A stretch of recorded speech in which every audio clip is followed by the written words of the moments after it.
Good evening, everyone, and welcome to this meeting of the Washington County Board of Education. I call this meeting to order, and we have all members present, so we do have a quorum. At this time, I'd like to introduce to you a student, a first grade student from Hickory Elementary School. Her name is Remy Allen, and Remy is going to lead us in the Pledge of Allegiance, followed by a moment of silence. So would you please join us?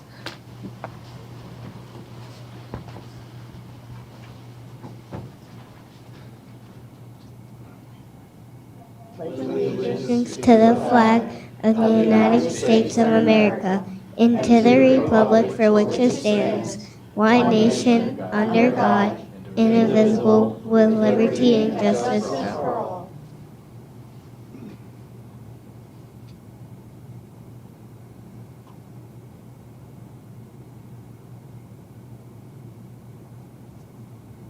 Thank you.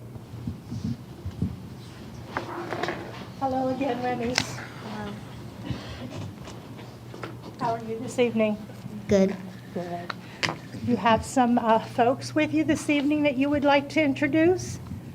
Can you tell us who's with you this evening? My mom, my dad, and my brother, and my principal. Your mom, your dad, My brother and my principal, and your principal. Okay, and can you tell us your principal's name? Dr. T. Dr. T. All right. Well, we thank all for being here in support of Remy this evening. I understand that you're in Mrs. Ridenauer's class. Yes. What things do you like to do in Mrs. Ridenauer's first grade class? Math.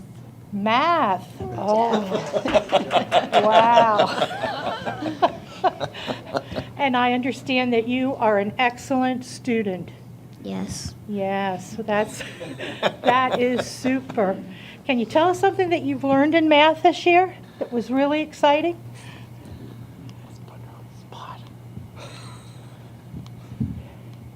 Something that you couldn't do before you got to first grade? No? Nothing? No? You don't want to talk about that? That's all right. I understand that. I understand. And my notes tell me that when you grow up, you have a certain occupation in mind, a certain profession. What is it that you want to be when you grow up? Teacher. A teacher. Do you know any teachers that are close to you? Like really, really close? Miss Reiner. Yeah. Okay.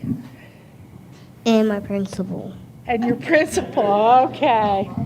Okay. Well, I think it's wonderful that you want to be a teacher. What do you think you'd like to teach? Math? You don't know? Would you like to teach little kids or big kids, high school kids? I don't care. You don't care. You just want to teach. All right. I think that's wonderful.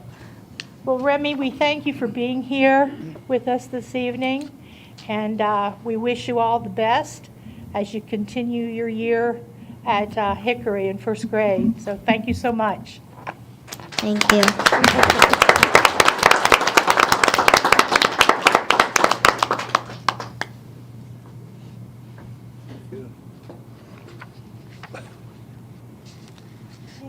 I will have approval of this evening's agenda. Is there a motion, please? So move.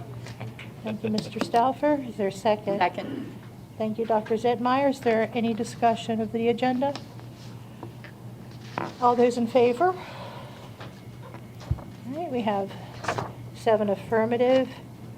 Student member concurs, so we have an approved agenda. And we'll move to the minutes. President Williams? I move the approval of the work session minutes dated Tuesday, February 7th, 2023. Thank you, Mrs. Murray. Is there a second? Second. Thank you, Dr. Zetmeyer. Are there any additions or corrections to the minutes of the work session? Okay, hearing none, we'll move to the vote.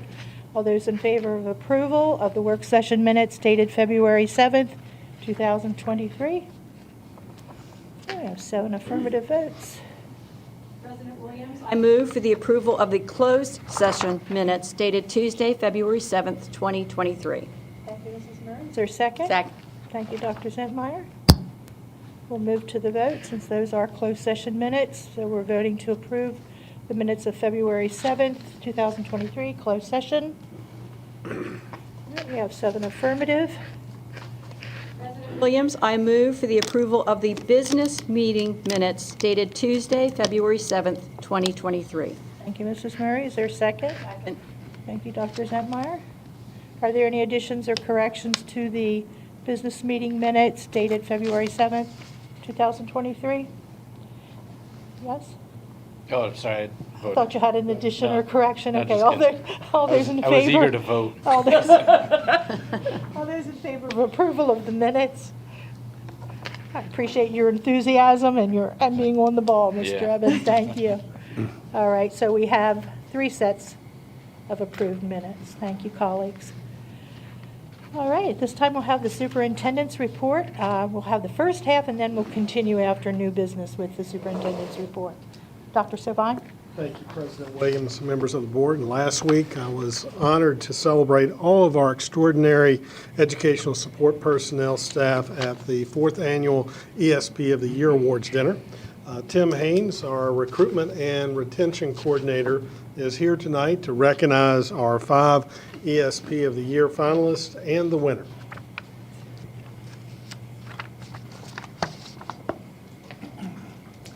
I apologize, I need to leave. I need to go talk to Remy about some middle school math openings. But seriously, thank you, President Williams, Dr. Savine, and members of the board. I'm honored tonight to recognize our 2023 ESP of the Year finalists. They are Chris Collins, who's the Principal Secretary at E. Russell Hicks Middle School, Daniel Olson, Head Custodian at Boonesboro Elementary School. I'm skipping over the middle one. Next was Crystal Tobery, Kitchen Manager at Boonesboro High School. And finally, Wayne Trapp Jr., Bus Driver and Trainer. And I shouldn't have said finally. And finally, our 2023 ESP of the Year winner, Elizabeth Serball, Special Education Paraprofessional at Boonesboro Elementary School.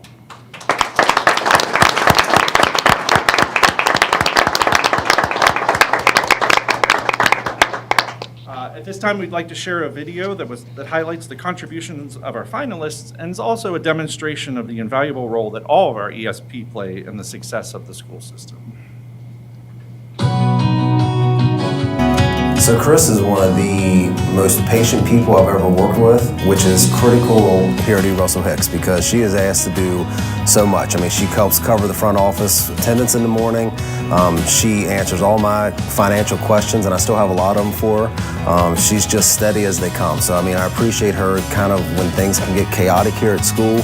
Chris is that person that does anything that I ask her to do, but she's also that calming presence that we need here at E. Russell Hicks. To me, the great qualities of somebody that you work closely with, and every secretary, and Chris is one of the best that I've been lucky enough to work with, is being proactive. There's been times that I've gone to do something that I'm used to doing, and Chris already has it done. She's critical to my success here at E. Russell Hicks, and it'd be tough to think about coming back here and not having her here every day to talk to and just lean on and ask questions. Dan's a great candidate for ESP of the Year, just because of his dedication, but what he does for our school, going above and beyond to keep things clean and tidy and stocked, and just never misses a call when we need something. Dan can always be counted on, actually, for being ahead of where we need him to be before we actually sometimes even call him. Our lunch shifts go very smooth, thanks to Dan's above and beyond and additional support in there. Dan's somebody that finds relationships with students. He'll sit by them, have conversations, find out what their interests are, not only with learning, but their extracurricular events, and when students need straws and napkins and forks and spills need to be cleaned up, Dan's always really on it.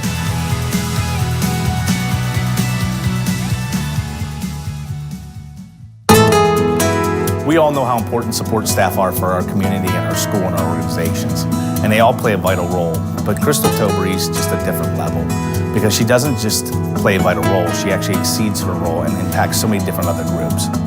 Her positive attitude is actually quite a contagion. Whether the staff come in and they have a rough day where they're down staff, or they have the challenging times of, modified shifts or modified schedules. She's always flexible, she's always adaptive, she's always willing to do whatever is best for kids. If the meal, for example, is not at a student's liking, she receives that feedback and does everything she can do to change it to make it a positive experience for everyone. Well, what makes Wayne such a great candidate is he goes above and beyond what we would normally do in a given day. Of course, he's a school bus driver. We know how valuable those are and how skilled. But beyond that, Wayne has stepped up and really helped us with addressing our driver shortage by saying, hey, I've got some skills I'd like to look into helping you train some of our new drivers. It's hard for people to understand that a new driver can take 4 to 12 weeks, even if they're really motivated to do so, to get through all the training and the certifications necessary to get behind the wheel of one of those big yellow school buses and transport our students. So for Wayne to step up and do that and put into that kind of time, the whole system, every school, every student has benefited from the number of people he's been able to help us get on the road.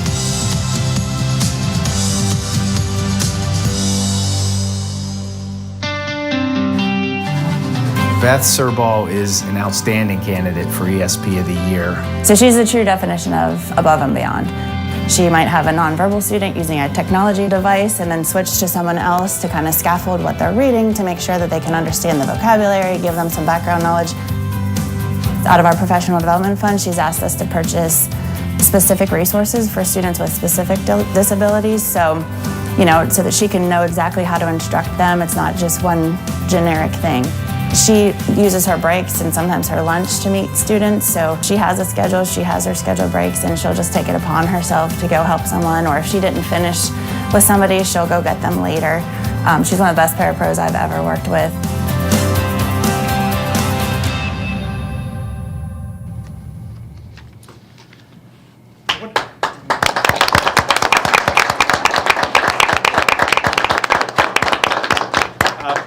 Before I invite Elizabeth up, I wanted to share one quick story from our interviews with all 5 finalists. When Dan Olson came in, he and Mrs. Serball work in the same building. He took the time out of his interview to tell us a story about Beth. He was short 2 second shift custodians, which a lot of our schools have been struggling with right now. So anybody at home, please consider applying as a second shift custodian. But anyway, he took the time to tell this story that he had put a call out to the building just explaining that the school might not be in the condition it should be the following day, just simply because they were short-staffed. Beth reached out to him and said she was willing to stay that evening to help clean the building, and she ended up sweeping, I think, like 24 classrooms after her full day. It was amazing that he took the time to share that story about her. It speaks to his integrity, her integrity, and I think it's representative of all our ESP staff. So we're very proud of both of them and everyone here at WCPS. And with that, I would now like to invite Elizabeth up.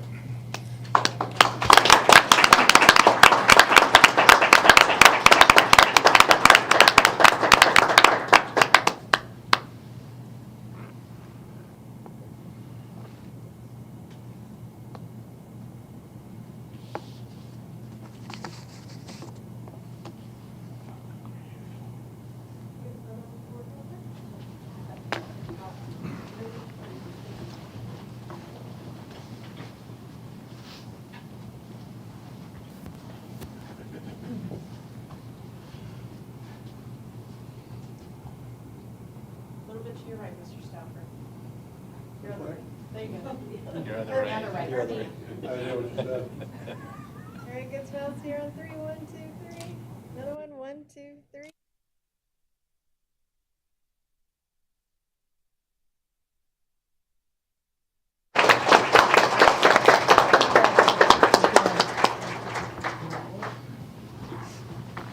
Don't kill him though, that's bad luck.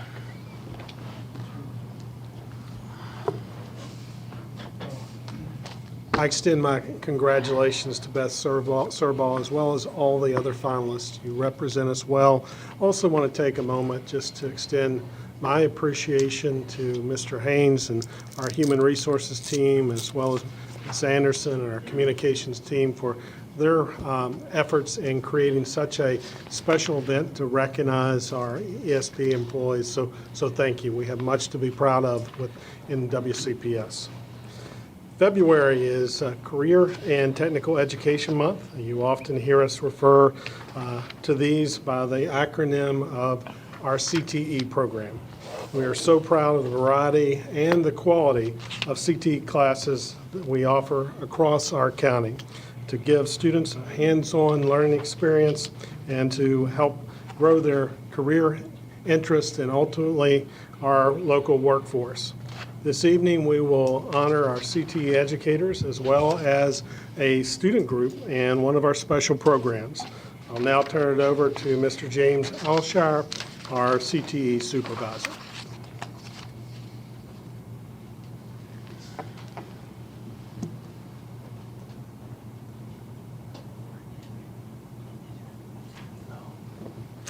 Good evening, President Williams, Superintendent Savine. Thank you for having us here this evening. February is a pretty special month for CTE, and we're going to start with our first group. This week is National FFA Week, so we'd like to start by recognizing our FFA. I'll start with Boomsbar Middle School. Under the advisement of Tanya Rowe, we have with her this evening President Gianna Bird and Vice President Mackenzie Angle.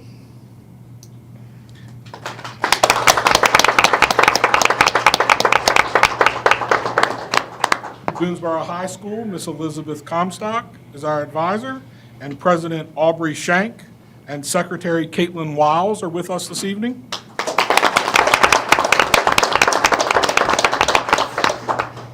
At Clear Spring High School, we have Miss Amanda Farmer, who's our teacher, and President Graham Bresler, Vice President Madison Toms.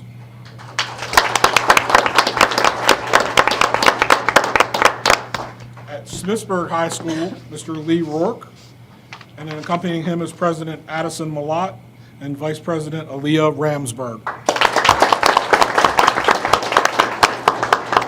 We also have a chapter of FFA at the Boyd J. Michael Technical High School under the advisement of Miss Cassandra Foster. Their work is incredible. The FFA, if they just put in an enormous amount of time, so I really want to take this time to thank the advisors for all their hard work, but also the students.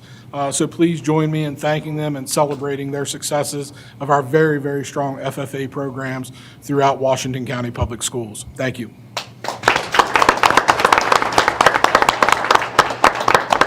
So if they could come up for a picture, I would appreciate it. Absolutely.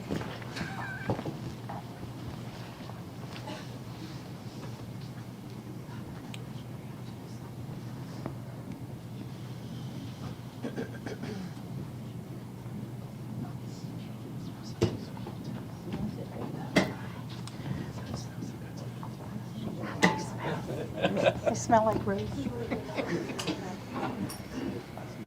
think we have some administrators from the buildings also who can let them know. Pittsburgh High School, Dr. Dehanick is here from Boomsbar High School. So if you could join us, that would be great. And Miss Amanda Malady. Yeah, I was gonna say, may switch. Yeah. Yeah, you go in By there. the window. Yeah. Graham, tall. Move over. Can you see May? We have one row, As long as you can see the camera. kind of part the C's here. So you ladies can step back. Nice maneuvering. Excellent. All right, here on three. 1, 2, 3. 1, 2, 3. Step in for me. 1, 2, 3. I gotta take one more, sorry. 1, 2. Awesome.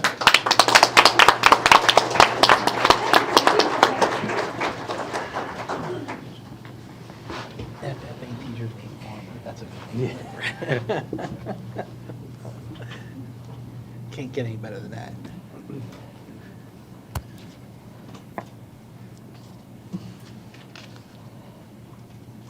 As I said, this is a special month for us. This is also CTE month. Joining me this evening is Miss Wendy Moore, our apprenticeship coordinator. We had the opportunity to go out and visit all schools over the last few weeks, and we were able to provide each of our CTE teachers with a certificate that you see on the screen and a small token of our appreciation for all of their hard work. So again, I want to thank you for your support and thank them for all of their hard work. So if we could take a moment just to thank our CTE teachers, I'd appreciate it. Thank you.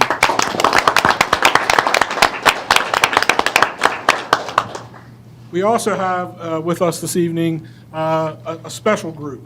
We're in the month of CTE, so we want to showcase, I think, one of our programs. So I'd like to ask the North Hagerstown High School Hospitality and Tourism Program to join us here on the side.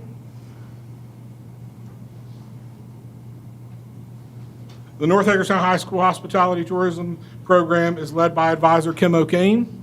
And with her this evening is Mr. Sean Neal and Mr. Demetrius Guest. Ms. Robin Spickler is going to come up and take over the mic and talk about kind of the work this group did. They were able to work with the North Hagerstown High School class of 1972, for a reunion. And I think that you can see from their pictures on the screen the incredible job that this student group did. And I think the class of 72 really had a good connection with this group. So I'd like to turn it over to Ms. Robin Spickler to say a few words.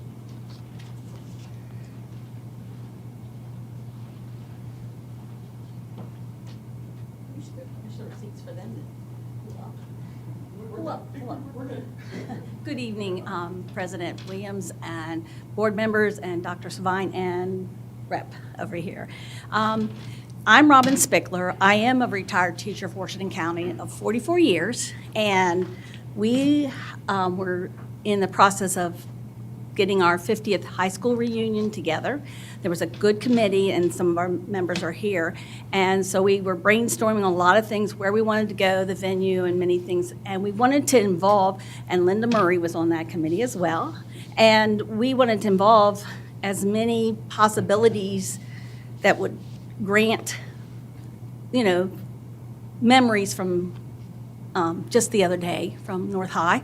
And so we were planning, and we talked about things. I've known Kim O'Kane since she came to this area with her 2 little babies at the time, and I've remained friends with her, and I've watched her grow and go from being the math teacher at North High to taking on this program. And I just thought of her right away when we were talking about having catering done and, people coming through and cleaning up after everything. And I approached her, and we had coffee, and she was like so bubbly, and I knew her, and I think we were on the same, wavelength when it came time to talk about things, because her main purpose is the authenticity that was provided for her students. And so we just let them go, and we met with them, and we went to the school, sat and talked with them. And I have to tell this story because I can't help it. When we went in there, she told us, she said they thought we'd come in with walkers and canes, because we were 50 years ago. Anyway, so I always remember that, and I always want to bring that up because it is hilarious. But their students were inquisitive and very knowledgeable about so many things, and we just turned things over to them. And they planned our centerpieces. We let them have full reign. They designed the shirts that we're all wearing. Nice. And so, they just flew with everything, and we never had to, I don't know, we never worried about anything. They were prompt when they came in, and they went around and they did their job. And if something came up, and this is a great tribute to Kim, because she didn't tell the students how to solve things. The whole process was, okay, so we have a problem. So she gathered them up when we were at the theater and took them over to the corner and said, okay, so a couple of the centerpieces broke, what are we going to do? And they processed it. The students did the thinking. They came up with what they wanted to do and how to do it. The whole time, that's what she's done. She's never told them how to do. She's never said, this is what I think you should do. What do you think? And she just, it's amazing what she does and how she does it, and the rapport and those students and how they respond to her. And so I did have things here. So, but her students just amazed us. They came up with like the PowerPoint. They worked with Linda Murray. She went over there and they went through and made a PowerPoint that ran the whole night from photos from our reunion 4 years of yearbooks.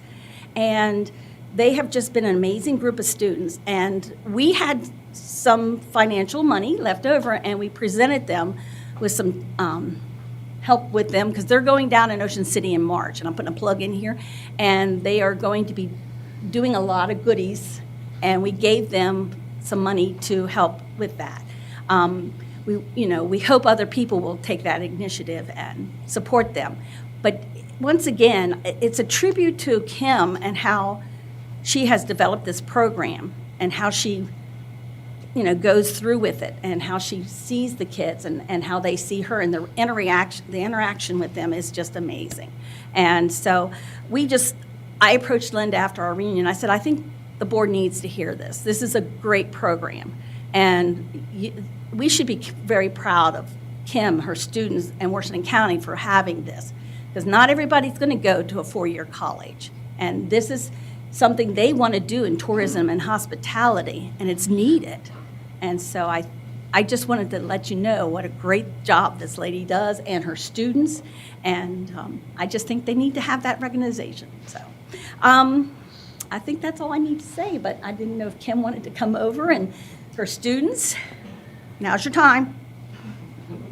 Oh, the one best thing about this is there is a person who is in the class of 74 and has already inquired about Kim's program and getting them ready for their 50th. So, and I think you've had some other, I think the Maryland Theater has reached out to them because they saw, they just came in and they were just amazing.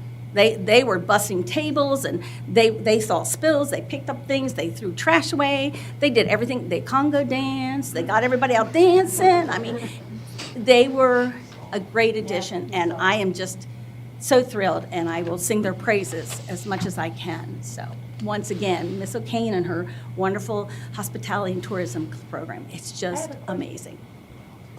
Kim, how many hospitality programs are in this area? We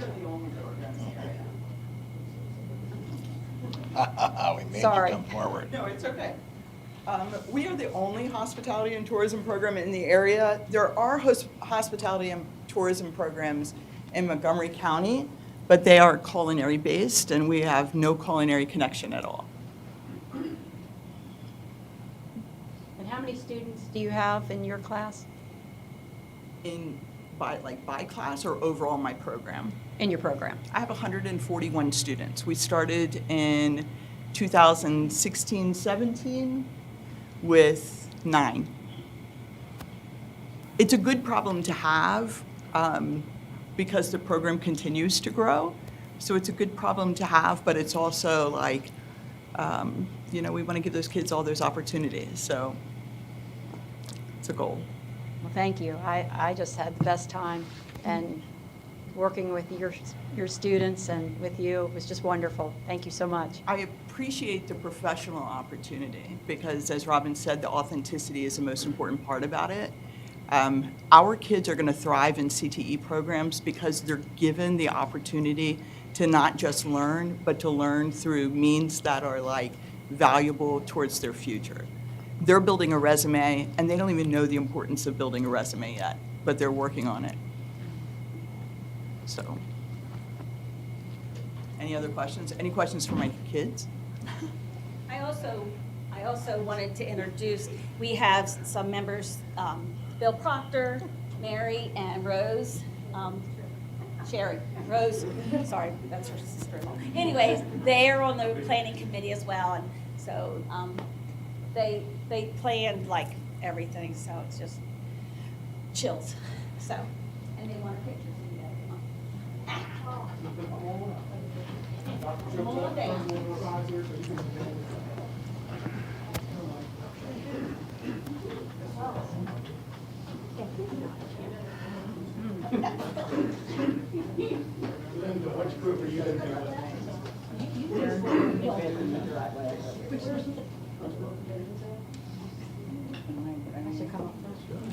Wait. Wait. Your left, Mr. Richter, and then, oh, no. Dr. Savine, can I have you go to your left for me? Mr. Stauffer, you're good? Good for you, you knew which way to go. Immediately. All right, your good smiles on 3. 1, 2, 3. 1, 2, 3. One more. 1, 2, 3.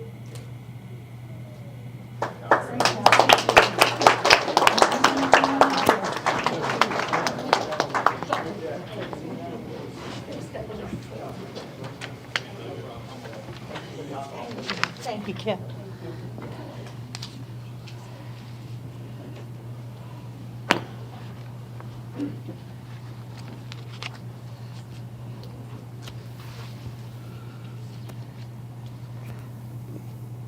Dr. Savine, is that it until after? Yes. Okay, thank you.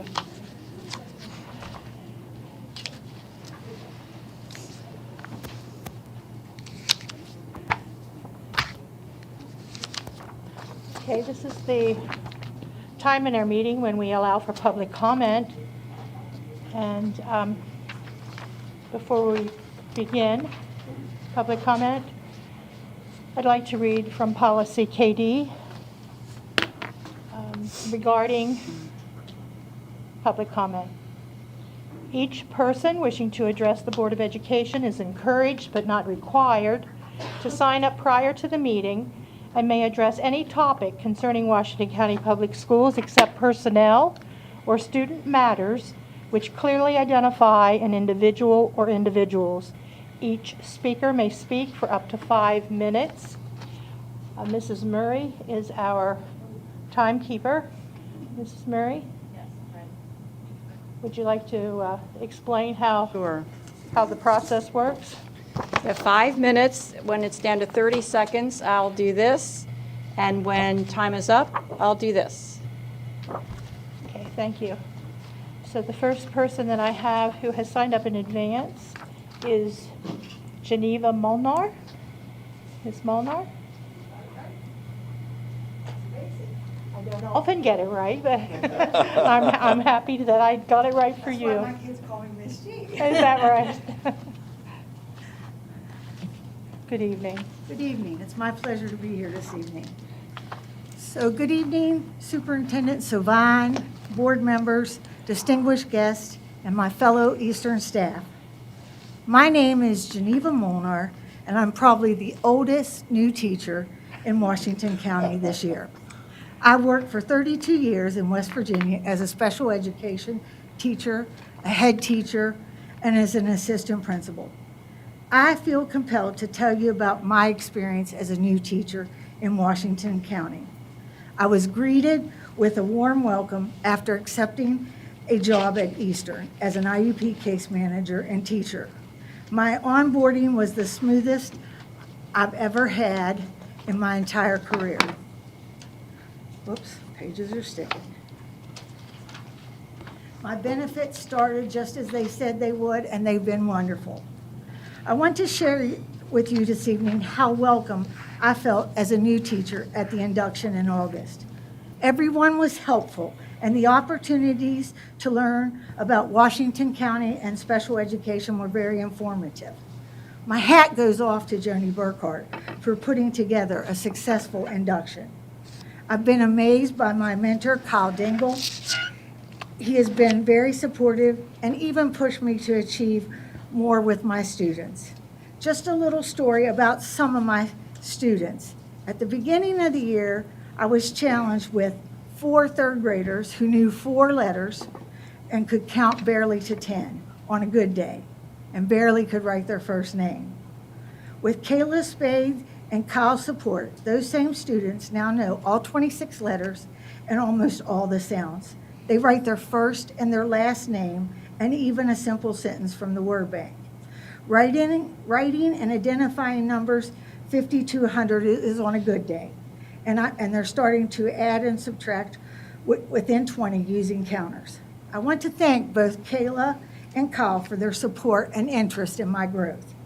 I would like to say to the special education staff, they've been amazing. My transition from West Virginia to Maryland was a little bumpy, but the special education staff have answered every question and provided quality staff development through communities in practice, case managers meeting, and a new case managers training.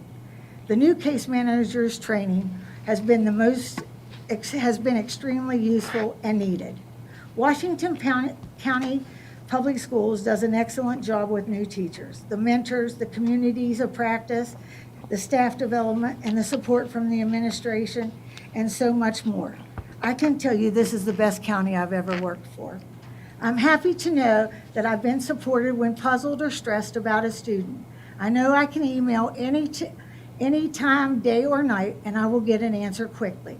I am so happy to be working here in Washington County and working for a system who cares. I feel wanted and appreciated. The biggest plus with being a new teacher with professional growth opportunities, I'm so excited to be a part of a system moving forward and being a change agent for students. I've been exposed to the science of reading, Wiley Blevins' phonics work, PBS where it's done right, communities in schools, school family liaisons, social workers, counselors, and so much more. This is truly a system who cares, and I am so happy to work for you guys. Finally, I'd like to say a few words about my new home, Eastern Elementary. I work with the most dedicated teachers and staff who care deeply about all students. I remember my interview, I felt so comfortable and at ease. As the interview continued, I told myself I hope they asked me to come work for them. And at the end of the conversation, Mr. Fowler asked if I would accept the job if I was offered it. And I said yes. He told me to be looking for another phone call from Washington County Personnel Department that afternoon. I was so excited. I didn't even realize I hadn't hung the phone up, and I'm screaming with my daughter, I think I got the job. Well, lesson learned, don't trust the phone, make sure it's off. Eastern is a great school, but at Eastern, we have our challenges too. We have students who are in crisis due to home situations. We have students who come to school hungry, students with mental health and counseling needs. We have students who do not know how to self-regulate. We have parents that do not answer the phone or participate when we're trying to support their children. I know this is truly not only an Eastern problem, but a national problem. I worry about how, may I finish? Yes. Please. I worry about how my Eastern staff will continue with these situations we handle daily. It completely exhausts you as a human. Behavior is a concern at Eastern. We need tools to help us redirect the behaviors we face. Some of those behaviors are eloping from school, disrespect to adults and students, and fights breaking out within our classrooms. We at Eastern want to continue to be that positive and bright beacon for our students. In closing, I want to thank you for this time to share my love for the Washington County Public School System. I'm a proud member of the Eastern staff, and I'd like to invite you to come visit me and my 75 colleagues. Thank you very much. Thank you, Mrs. Molnar, and thank you for choosing WCPS. Best week I've made.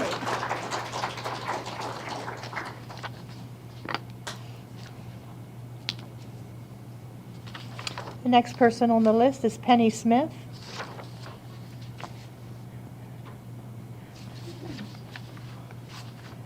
Good evening.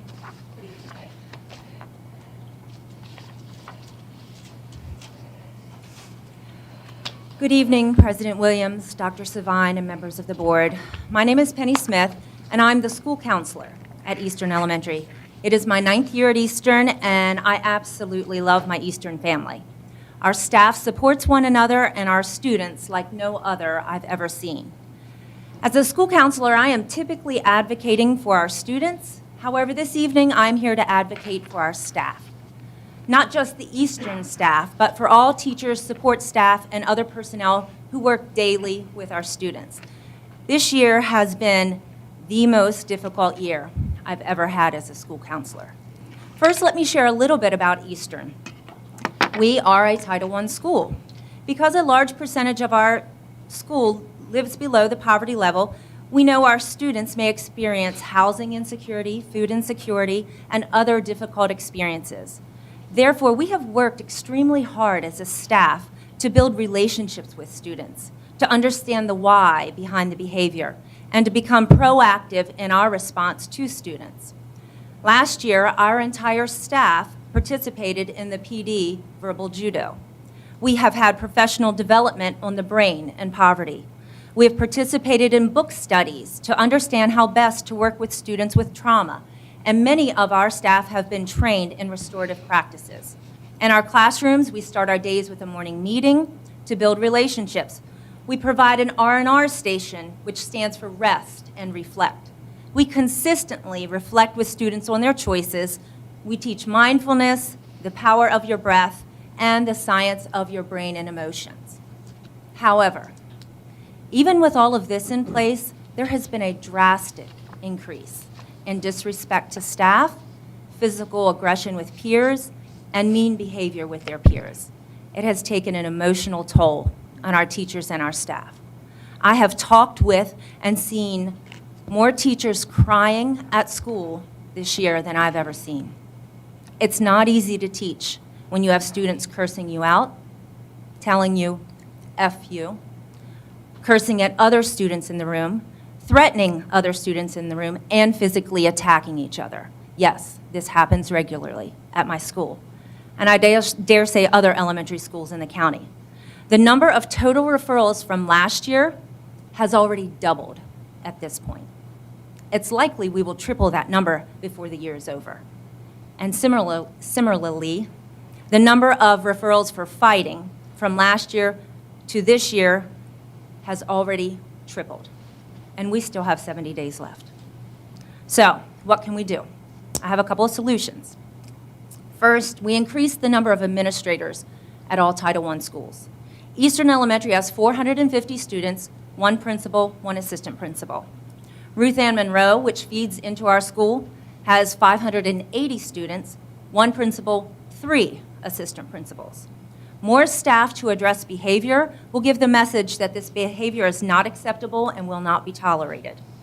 At the present moment, all of the behavior that I mentioned above is to be addressed and managed by classroom teachers, including fighting, unless it becomes a repeated offense. To me, that is unacceptable. I also suggest that we bring back in-school suspension rooms and staff to elementary schools. We can still be restorative while giving a consequence.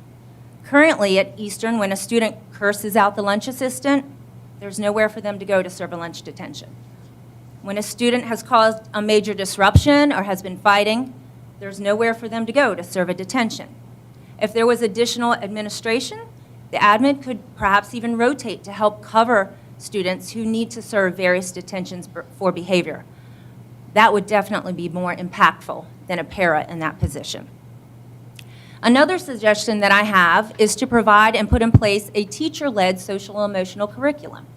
2 years ago, one of our teachers was one of the finalists for Teacher of the Year, and she used the money that was given to her to purchase an SEL curriculum for our school called Character Strong. It provided small daily lessons that teachers taught on character. We focused on 1 character trait a month, and this allowed the students to gain a full understanding of character traits. Other counties in Maryland already have this in place. Finally, I would like to advocate for myself, the only school counselor at a high-need Title I school. We have 450 students. The ASCA recommendation is 1 counselor per 250 students. So far this year, I've taught may I finish? I have 2 cents, through about 3. I have taught 165 classroom lessons. I have facilitated 9 small groups, and I have had 668 requests by students to see me. I also have SST meetings, I contact parents, I make mental health referrals, and I'm the team leader for PBIS. I am spread about as thin as you can be spread. I really need another counselor, and I believe that all Title I elementary schools should have 2 counselors. Thank you so much for your time and for allowing me to go over. Thank you, Ms. Smith.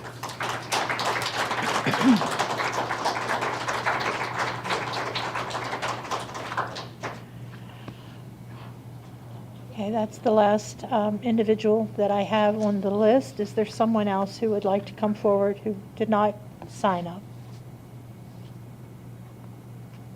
Yes, ma'am.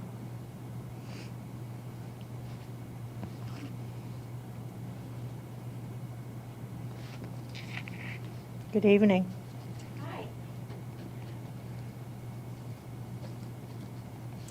Good evening.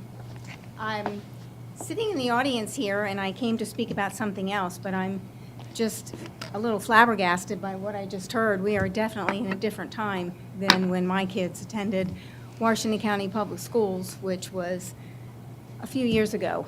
And I feel for those teachers at Eastern Elementary because they have a tough job ahead of them, I can tell, to just fulfill their educational duties as teachers if this is what's going on from a behavior maintenance type of situation. So I hope that we can figure out a way to solve that problem. But I'm here tonight because I wanted to voice my opinion about an upcoming policy change that you are considering on the IKD policy for the recognition of the valedictorian in the Washington County Public Schools. I believe that was discussed at a policy committee on December 6, 2022. While I understand that the change has been moved from tonight's agenda for further discussion and vote, I strongly urge that the Board of Education not make any changes to the existing IKD policy that would eliminate the valedictorian from the graduating class of a Washington County public school. Furthermore, I would suggest an additional honor to be named to those, quote, non-traditional schools to recognize those high-achieving students in Washington County. As a parent of students who attended and then graduated from Washington County Public Schools, I've always been very involved in their education. It was actually one of the key points that we considered as a family moving here from Frederick County. The schools were very important. We had high-achieving children at that time, and when we decided to move here, that was a strong consideration. The academics offered needed to be demanding and to encourage our students to reach high, to achieve excellence, and to be challenged. My students attended North Hagerstown High School and took merit, honors, AP courses throughout their education and were high achievers as well. My youngest was in the IB program at North Hagerstown High School, and they all took college-level classes at HCC. We value academics as a family, and this was important, as I mentioned, as we decided to relocate here from Frederick County in 1987. At that time, there was no gifted and talented program. I was a former educator, so I was very involved with that gifted and talented program, and as a parent advocate for many years, beginning in 1988, worked with many superintendents that were here before you, Dr. Savine. And I feel that it was very important for our students personally, but also as a community as well, to be able to offer students who are high achievers a program for their academic needs as well. And my point in giving you this background is to emphasize the importance of a program and of valuing the high excellence that we have in Washington County Public Schools to people that are considering locating here as a community. It is important that we continue to strive for excellence for all students and to recognize that student in the graduating class for accomplishing the highest honor. This is important as a community as we continue to have high expectations for all students. Businesses look for high-ranking schools when they make decisions about locating to our county. This impacts the workforce and the overall economic system as a business in the medical and technology fields expect schools to offer competitive academic classes and to rank and recognize those high-achieving students amongst their peers. I understand that you'll be continuing to solicit opinions from principals and administrators as well as middle school students in the upcoming weeks and months as you consider this policy change. I would suggest you weigh the middle school students' opinions carefully as they may not understand the implications and consequences of this decision. The valedictorian honor will forever follow the student on resumes, on college applications, and for life. Do not eliminate this honor. If you need another honor for other academic programs, then add one.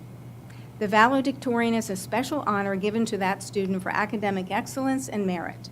The graduation speech is the honor afforded to the valedictorian at commencement to the graduating class for hard work and commitment to excellence. Anything less is not acceptable for our community, so do not change a good thing by modifying the current IKD policy. I want to thank you for the time, and I will be sure to keep my eye on this subject as it is imperative to us and to our students. And I just want to add one more thing because it was mentioned here with North Hagerstown High School. And I bet if you asked anyone from that graduating class of 1973 who their valedictorian was, I bet they could tell you who that was. And I would also like to mention that we have staff before us here and elected Board of Education members who I'm sure value excellence in education. So please don't water it down. Make sure that we continue to strive for excellence and we recognize that student. Thank you. Mrs. Allen? Yes. Before you leave, if you could state your name so that our secretary can get it Oh, I'm into the sorry. minutes. It's okay. Yes, Nancy Allen. Thank Anything else? Thank you. Do we have anyone else that would like to come forward at this time? Yes, ma'am.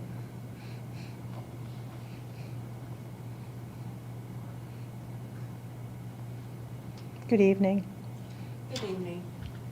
My name's Crystal Sprecher.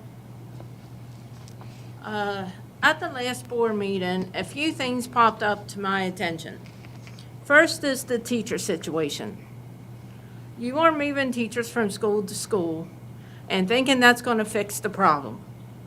Yeah, temporarily, but not a true fix.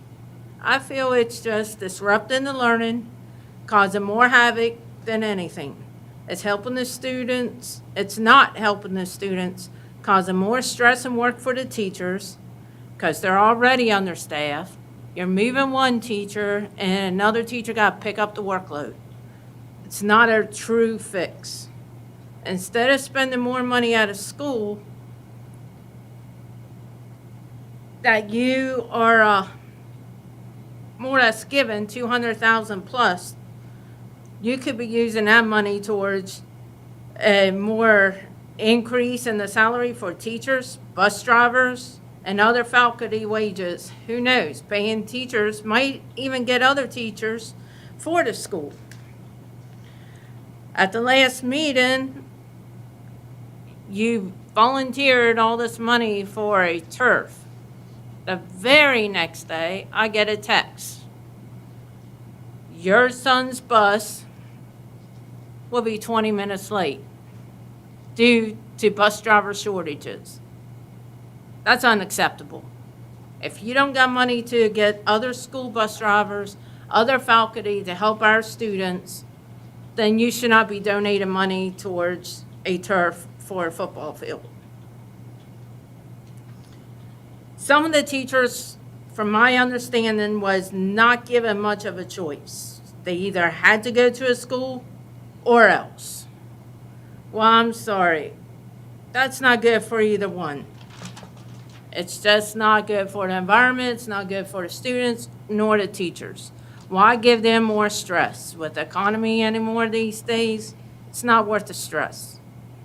So I recommend any teachers or faculty, if you got a full investment in your 401k, or please retire. You don't need the stress. Enjoy life. Life's too short. I wish the board would focus on more relevant things, such as bullying. You want to hold a kid that defends themselves from a bully, give them the same treatment as the bully. You need to come up with a better way. Hold these kids accountable. There's several schools, just like what was mentioned earlier. If I would cuss my parents out, or a teacher, my mother or father would find out, I wouldn't be sitting here today, probably. It's unacceptable. Hold the kids accountable. They're old enough, they can use the words. They're old enough to take the consequences. ISS, out of school suspension, whatever it takes. The other topic I want to discuss, of course, is the money situation. You go and ask for the county to raise our taxes to help to fund the turf field at Smithburg of $200,000 plus. Well, I would like my taxes, if they're going to increase it, I want it to go to Clear Spring High School, my son's school. At least I know where my tax money's going and he can enjoy my hard-earned money. The turf, I get it. I'm a sports mom. I enjoy football. I'm number one. You can probably out-hear me in any crowd. But if you don't got money for students and staff the schools, this is not the time to do it. Not only that, teachers should not have to be purchasing stuff for their classroom. And every child should have a teacher to help them with their special needs. Whether it's sign language, whether it's Braille, whatever. They should have the same education as a regular student. I'm still curious on the answer to the question that was asked about the loan. If it's default, who would take the responsibility for it? I feel that every board member that voted yes to that, they should be the backup. Mr. Stauffer, if you were so concerned on the money that it wasn't going, what it was going to cost, then why would you vote for it? It's make you cave in to peer pressure. If you're not sure of the amount, if you're afraid what it's going to cost, don't vote on it, table it. I also agree with Evans and the county commissioners. Have your wallets ready for the other schools. If you can donate to one, you can donate to all, and that includes the Board of Education. Last note, I'd like to thank Evans and Guestford for standing up for the nonsense spending. Keep up the good work and stay with the parents. Reminder, election's coming and some of the Board of Ed's gonna be up for election. Listen to the parents. Thank you. Thank you, Mrs. Sprecher. Is there anyone else who'd like to come forward? Yes, ma'am.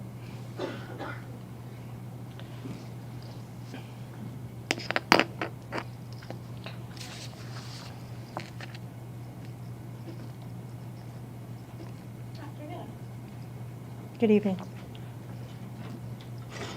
I brought my spouse. Thank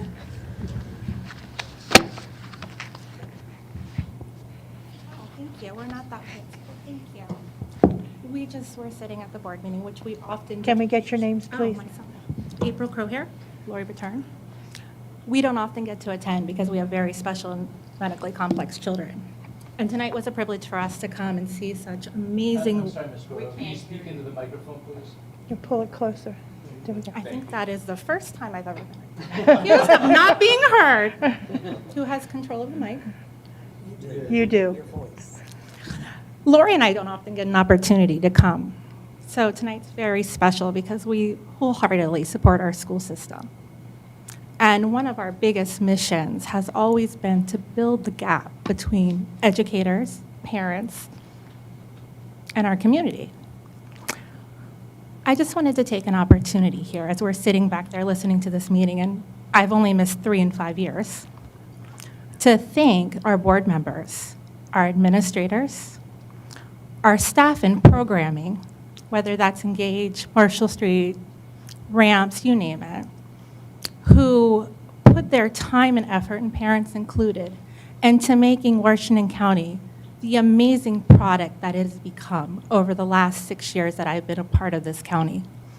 It is an incredible honor to have a very medically complex student who attends this county. The staff members, the board, the parents, and the educators who are part of my child's education, and I think I can speak for Lori, are phenomenal. The administration has always taken our concerns, our questions, our suggestions.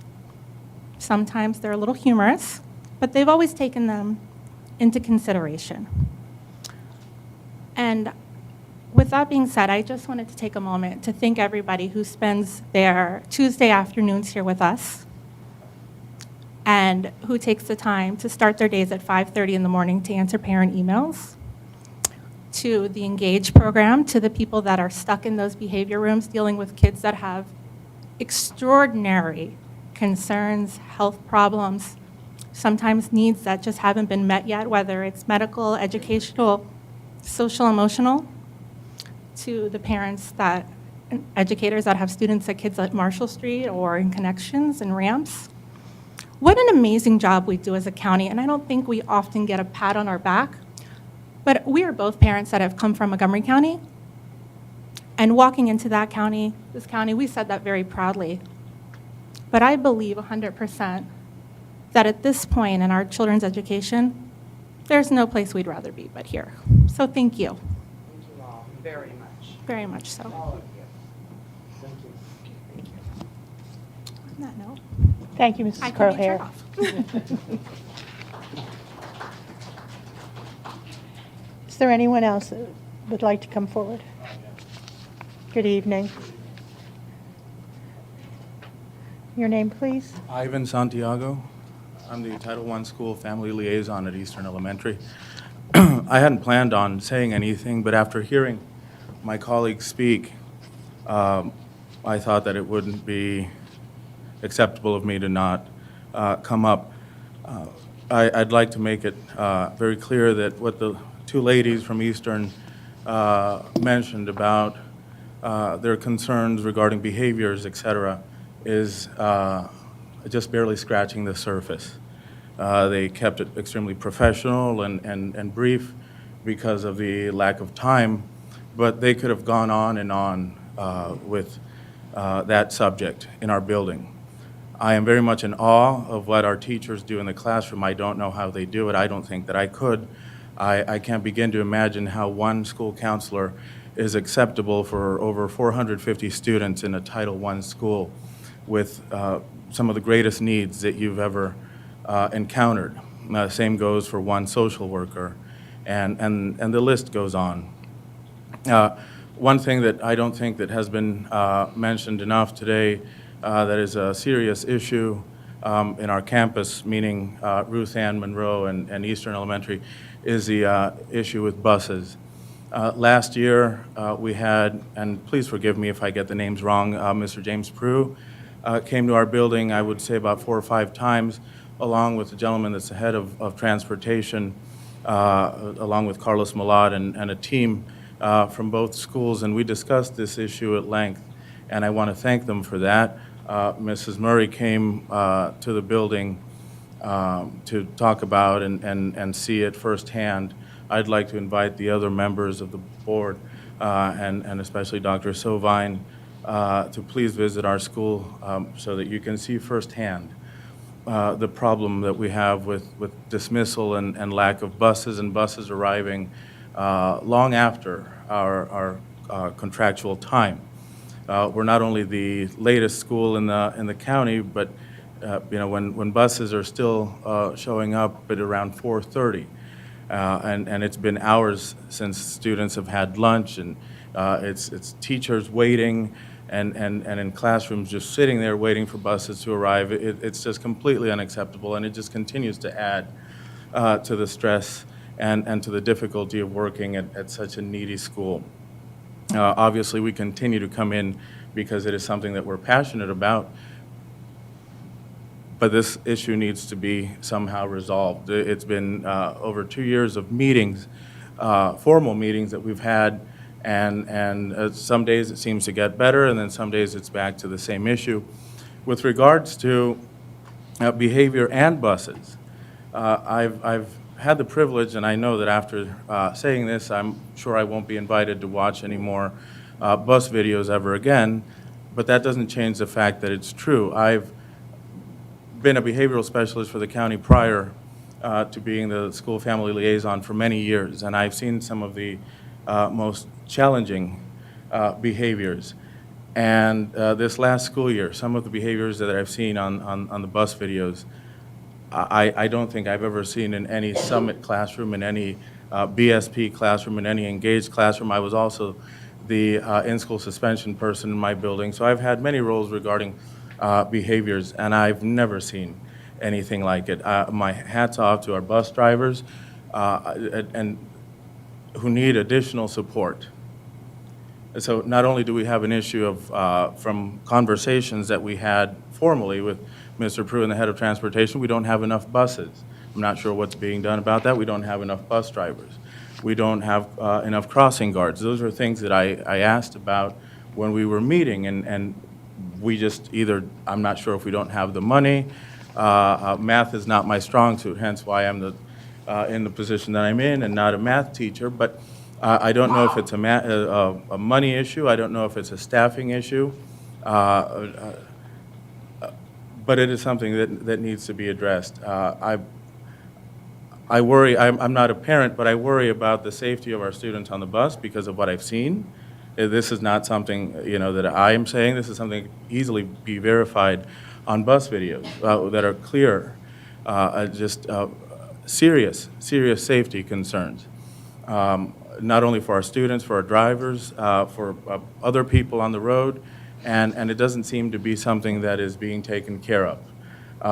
We're tired of waiting more than 30 minutes for our dismissal to be over, where behaviors just are worse and worse as students are waiting, and it's not fair for our students either, who are some of the most needy students in the entire county.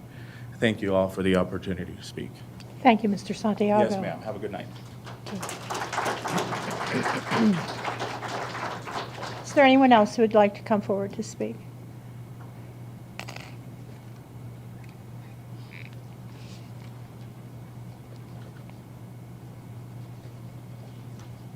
Good evening. Good evening. My name is Ethan Lowen. Initially, I was going to speak in regards to support of what Nancy Allen was speaking about the importance of maintaining the valedictorians and salutatorians.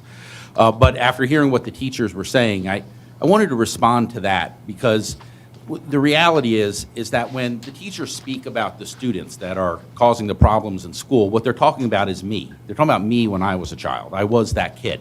The first teachers spoke about the kids who couldn't read or write at the beginning of the year.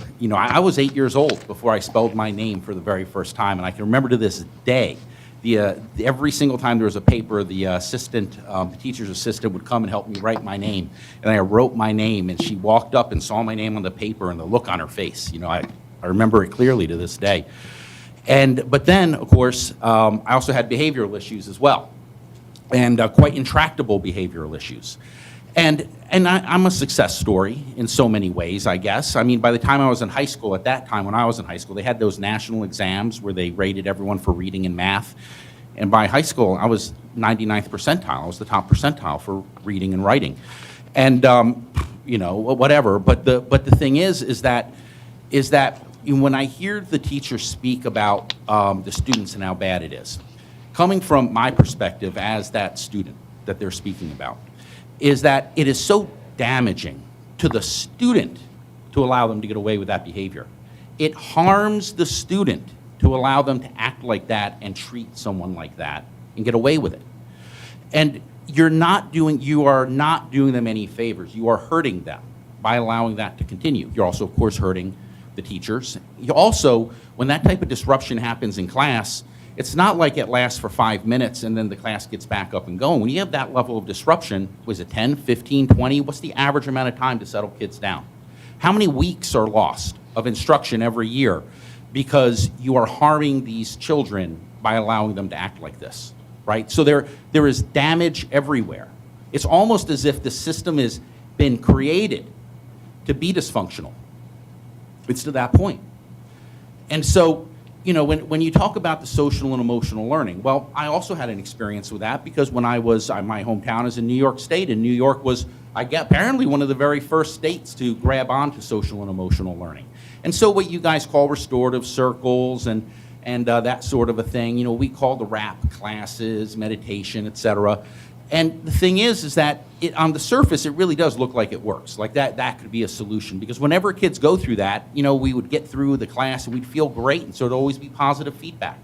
Always. It was always a positive experience. There was nothing ever negative about it.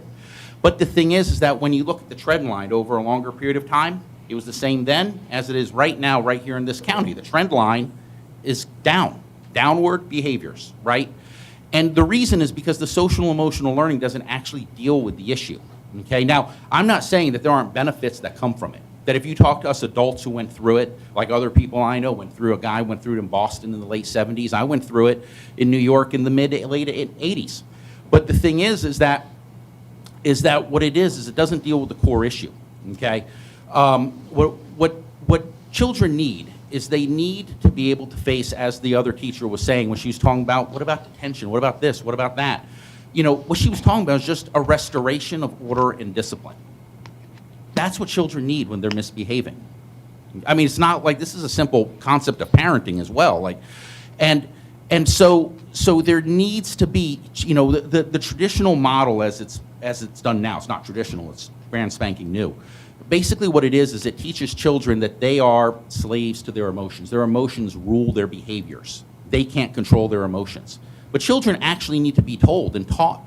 And then they need to be focused and even disciplined through, you know, spanking, maybe not necessarily, but they need to be guided to understanding that they are in control of their emotions. They have decision-making abilities, and that's where the growth comes from. That's where the maturity comes from. If you just let children believe that they are the subject and the whims of their emotions, the damage grows and grows. And so you know, the last thing is I was at a parenting workshop because I wanted to see what it was, and the person, the doctor of psychology in charge of the workshop was speaking, and this was only last week, and here in this community. And I actually said, you know, is there a reason to spank a child? At first, kind of avoided the comment. I asked again, is there a reason to? And interestingly, she said, yes, there is. The second time I asked, she said there's 8 criteria you have to follow. Well, it may be debatable if there's 8 criteria, but each their own. But the point is even today, it has gotten to the point that there's a recognition that things that have changed have been for the worse, and that things need to change for the better, and a lot of it is found in what has always been traditional, and I'm an example of that. So thank you very much. Thank you, Mr. Lowen. Is there anyone else that would like to speak? Okay, we'll conclude public comment. This time we'll have board member response to public comment. Yes, Mr. Stauffer. To the counselor from Eastern, I'd like to talk to you sometime. I'd be interested in knowing what is the reaction of the parents when they're informed of their students' behavior in the schools and so forth. That's a conversation we can have at another time, but you know, discipline starts at home. Discipline starts at home. Most of the people in this room, why did you behave in school? Because you knew there were consequences at home. My father had a black belt. He didn't use it. All he had to do was reach for it, and that was enough to keep us in line. So I'd like to hear what they have to say, because I think that's a very important factor that's sometimes overlooked. Schools can't use corporal punishment anymore. I've stood in the corner in school back so many years ago. You can't do that anymore. You know, there's things you cannot do.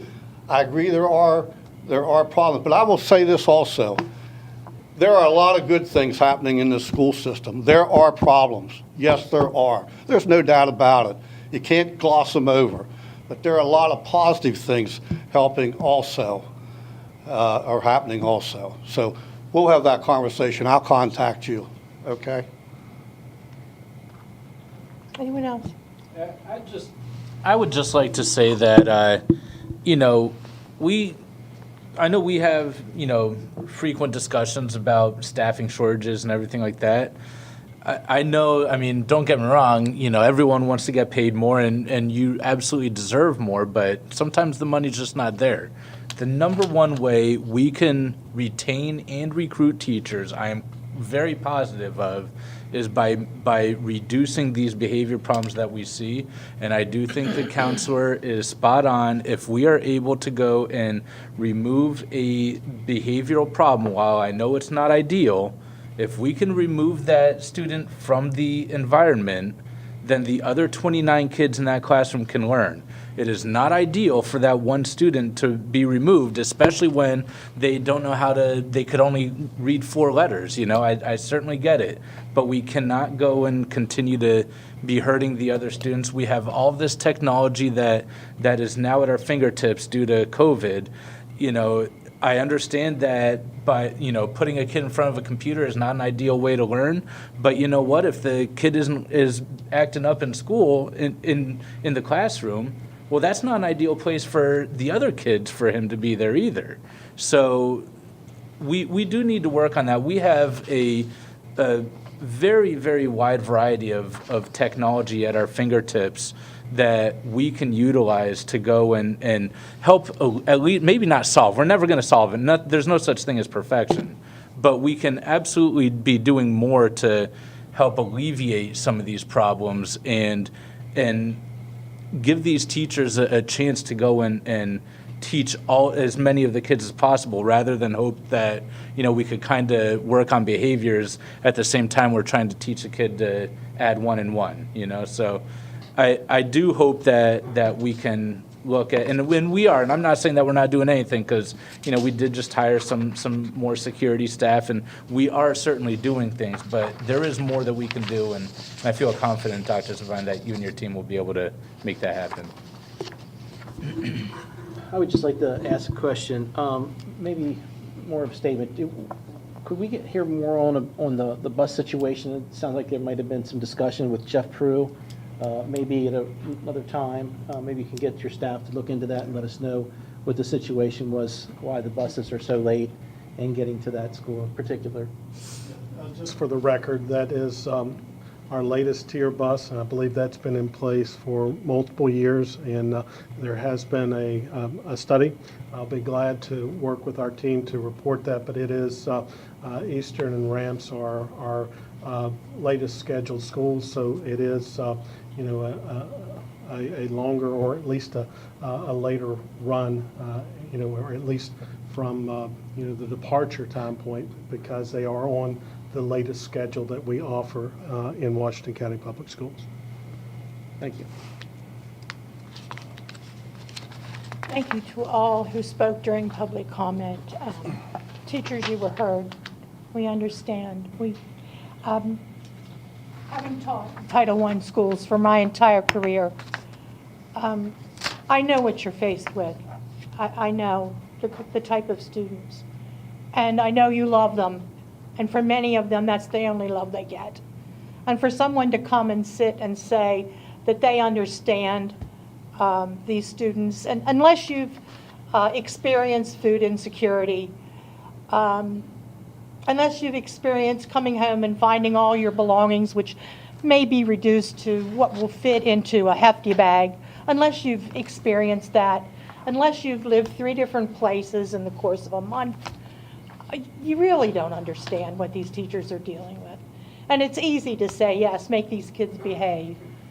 But when you don't understand what the cause of the behavior is, and you have no empathy for what that is, it's hard to know what the solution is. But I can tell you that it doesn't rest with this board and this school system alone. It's a community issue. It's a societal issue. We have to do better. We have to do better by our kids. So we need your help. And those kids need your understanding. So. At this time, we'll go to old business. And our first item of old business is the amendment to the fiscal year 2024 Capital Improvement Program. And presenting, we have Mr. Prue, our Chief Operating Officer. Good evening, Mrs. Williams, members of the board, Dr. Savine. The matter before you this evening is an amendment to the FY24 Capital Improvement Plan program. I'd like to give you a quick rundown of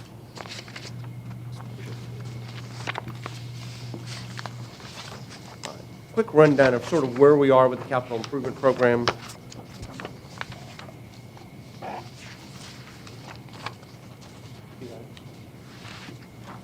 just want to give us the next slide. So in Governor Moore's budget this year, he has allocated more funding for school construction.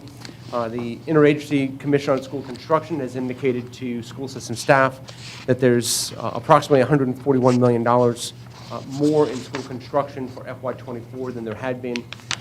At this point, based on the 90% approvals that the IAC went through last week, all of the projects that Washington County's public schools submitted appeared to be allocated for full funding once the 100% allocations are approved later in May. And opportunities exist for Washington County to obtain additional funding. The IAC staff have asked school systems to submit additional projects. Go ahead and give me the next slide, please. What you can see is these are the 7 projects that were previously submitted by Washington County Public Schools as approved by the Board of Ed in September. You can see that the state's CIP number was roughly $8.8 million, with a local match of $3.9 million for just about $12.7 million. Next slide, please. We did find that due to House Bill 1290 from last year, there were some incentives, which several of the projects were approved for. So the state portion of the funding on the capital improvement program of the project we submitted has increased. You can see that it's now $9.8 million, and the local share is about $2.8 million. So we had about $1 million shift from local share to state share. Go ahead and give me the next slide, please. Staff have been looking, and I thank Mr. Rollins and Mr. Criswell, Mr. Stauffer for looking at work order system, looking back through the EFMP, and looking at the projects we had slated to come up for future funding. And we are proposing that the Board of Education approve staff to submit these 5 projects for additional funding to the IAC. IAC has indicated that we may be eligible for as much as $12.8 million, but they've also cautioned that potentially with the surplus that the state government has, that more funding could be available, and have encouraged school systems to submit more than the allocation that is available. So at this time, Mr. Rollins and I are here to answer any questions you may have on these 5 projects. Or the CIP as a whole, but we're requesting your approval to submit these 5 projects to the state. Thank you, Mr. Prue. Is there a motion? I move for the approval of the amendment to the FY 2024 Capital Improvement Program CIP plan. Is there a second? Second. Thank you, Mr. Evans. Any questions, any discussion?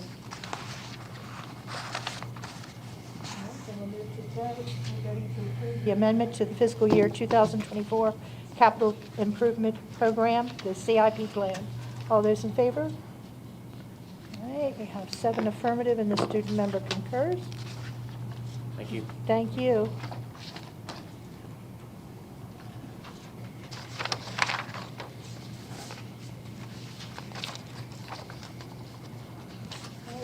That takes us to new business.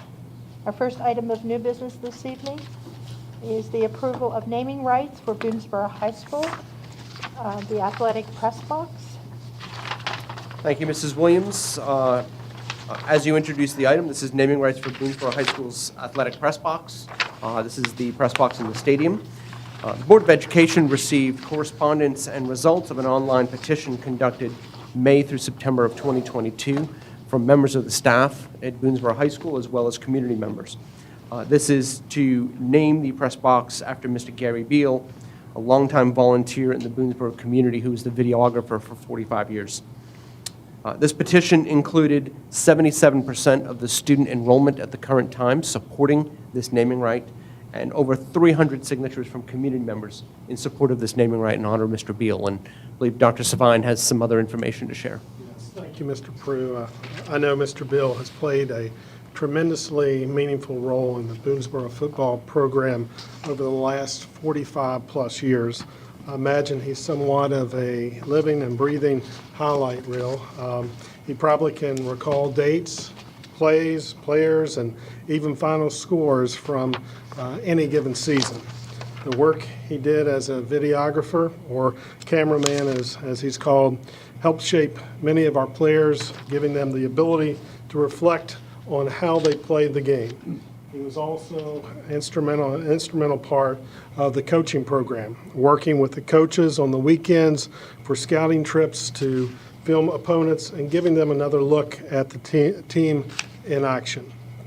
I think most notably, his effort to provide highlight videos to graduating seniors is incredibly important. Those players and their families have a tangible record of some of their best high school memories.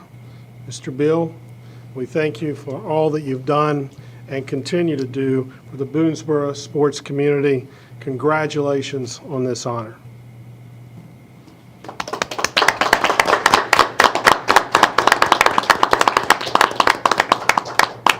Is there a motion? Madam President, move to approve the naming of the Boonesboro High School athletic press box as the Gary Bell or Bill? Bill? Beal. Bill. I don't say it right. Press box. Thank you, Mr. Stauffer. Is there a second? Second. Thank you, Mrs. Murray. Any questions, any discussion, any comments? All those in favor? Wait, I'll comment. Being the proud recipient of some of those videos when my son was captain of the Warrior football team, I want to say personally thank you. Thank you, Dr. Zellmeyer. All right, we'll move to the vote. We're voting to approve the naming of the Boonesboro High School athletic press box as the Gary Beal press box. All those in favor? Okay, have 7 affirmative. And the student member concurs.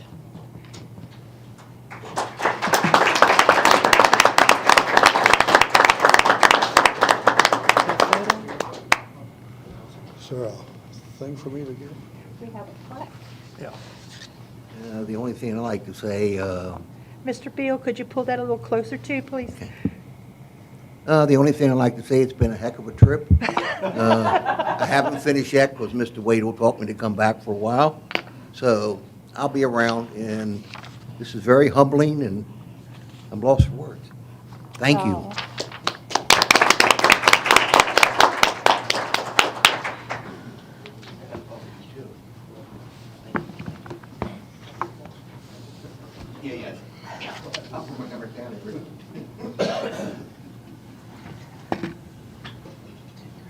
Congratulations. Thank you. Congratulations, sir, and thank you. I love you. Adam Crow was my son. Yes. Thank you. Congratulations. Thank you. Congratulations.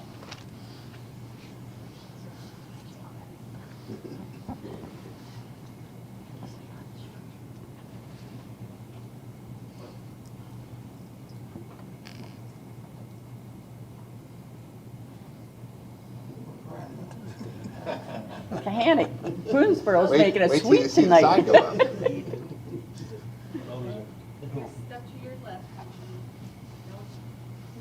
Okay, that's good, that's good. All right, here on 3, 1, 2, 3. Again, 1, 2, 3. One more, 1, 2, 3. Congratulations.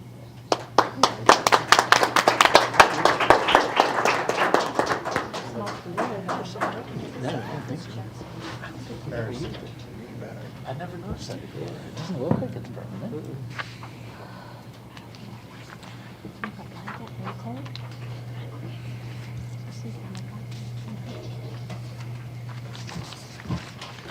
Mr. Prue, our next item of new business is the naming rights for Boonesboro High School Stadium.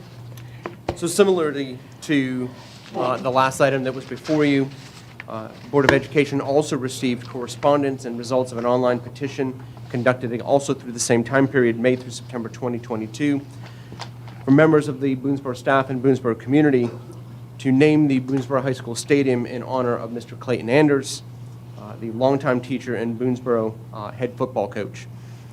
In total, the petition included 80% of the student enrollment in favor of naming the stadium after Coach Anders, and nearly 900 signatures of community members far and wide who were in support of this request. Dr. Savine. Thank you, Mr. Prue. Coach Anders, I can throw out some numbers. Quite impressive. 222 wins, a record in Washington County, 15 playoff appearances, 5 league championships, 1 state championship, and 35 years as Boonesboro's head football coach. As I said, that's quite an impressive run.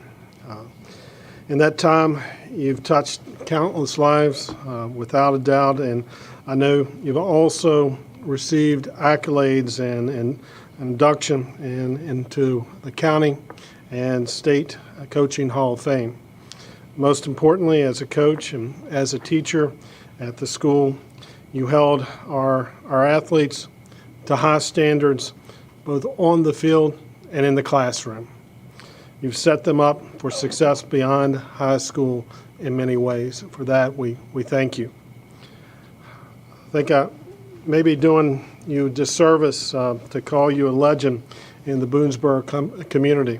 I don't know if there's a word to describe the impact that you've made on your players and your students. If there's any way to preserve your legacy, I believe the Clayton Anders Stadium may be the most appropriate and most well-deserved. Congratulations.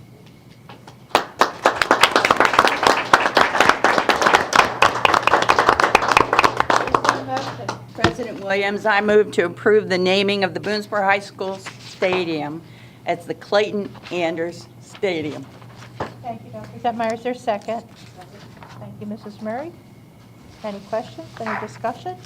I just want to say to Coach Anders, they usually name things for people who are either deceased or on their last legs. You're not on the last legs, are you? Okay, just want to check. I also want to add that in the 15 years I taught at Boonesboro, I never, ever, ever saw Clayton lose his cool. And my son played football there. I also want to say that he was the best role model for the young men in that school. Thank you. Okay, we'll call for the vote. We're voting to approve the naming of Boonesboro High School Stadium as the Clayton Anders Stadium. All those in favor? All right, we have 7 affirmative. Student member concurs. Mr. Anders, Coach Anders, Dr. Zentmeyer has a plaque for you. Take a picture.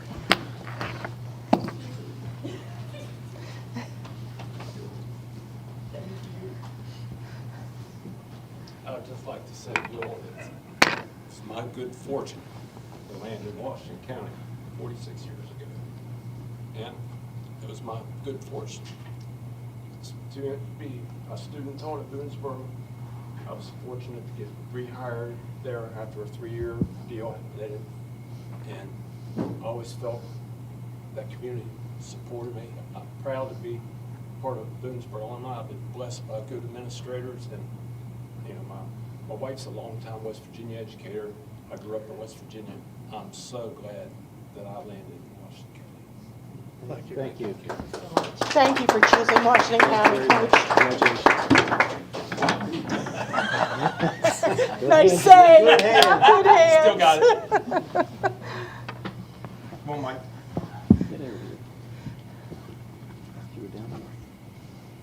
Dr. Zentmeyer. Move a little bit A more. little more, a little more. All right, we've got you on 3, 1, 2, 3. Again, 1, 2, 3, one more. 1, 2, 3.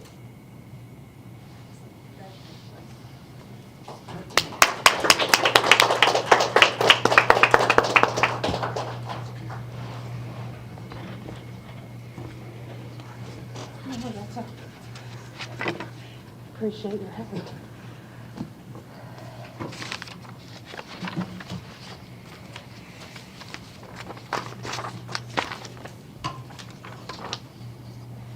All right, our next item of new business is this evening's consent agenda. And we have our supervisor of purchasing, Mr. Scott Bagdell, presenting.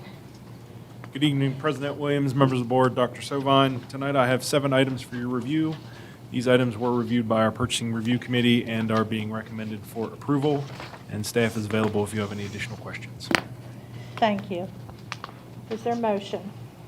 Madam President, I move to approve awards and procurements for network switches to Skyline Technology Solutions at a cost of $343,298. Wireless access points to CDWG at a cost of $426,785. Flight simulators to Redbird Flight Simulations, Inc. at a cost of $187,297.40. Virtual welders to Roberts Oxygen Company, Inc. at a cost of $57,150. Unit price contract for electrical contracting to Grounded Electrical Construction, LLC, MEC, Inc., Eastern Sales and Engineering Company, Inc., at the unit prices listed.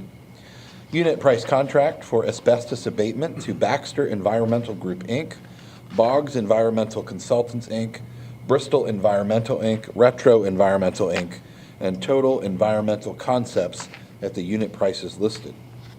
And kitchen equipment at various schools to Johnny's Restaurant and Hotel Service, Inc. at a total cost of $35,691. MTS equipment at a total cost of $375,652. And Wise Brothers at a total cost of $26,770. Thank you, Mr. Bickford. Is there a second? Second. Thank you, Mrs. Murray. Any questions for Mr. Bakewell? Any discussion? Mr. Staffa? The E-rate, would you like to explain that for the people listening here, or people listening online?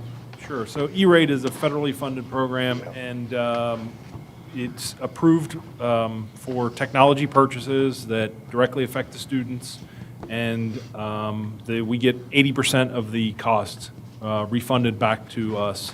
So essentially, we pay 20% for the equipment, or in this case, both equipments, for the wireless access points that provide the wireless network, and the network switches, which do something that I'm not, is above my pay grade. I'm not sure what the network switches provide. And some of the equipment for the cafeteria, is that, trying to remember a conversation we had in Finance Committee some months ago, but some of that has to be replaced or something.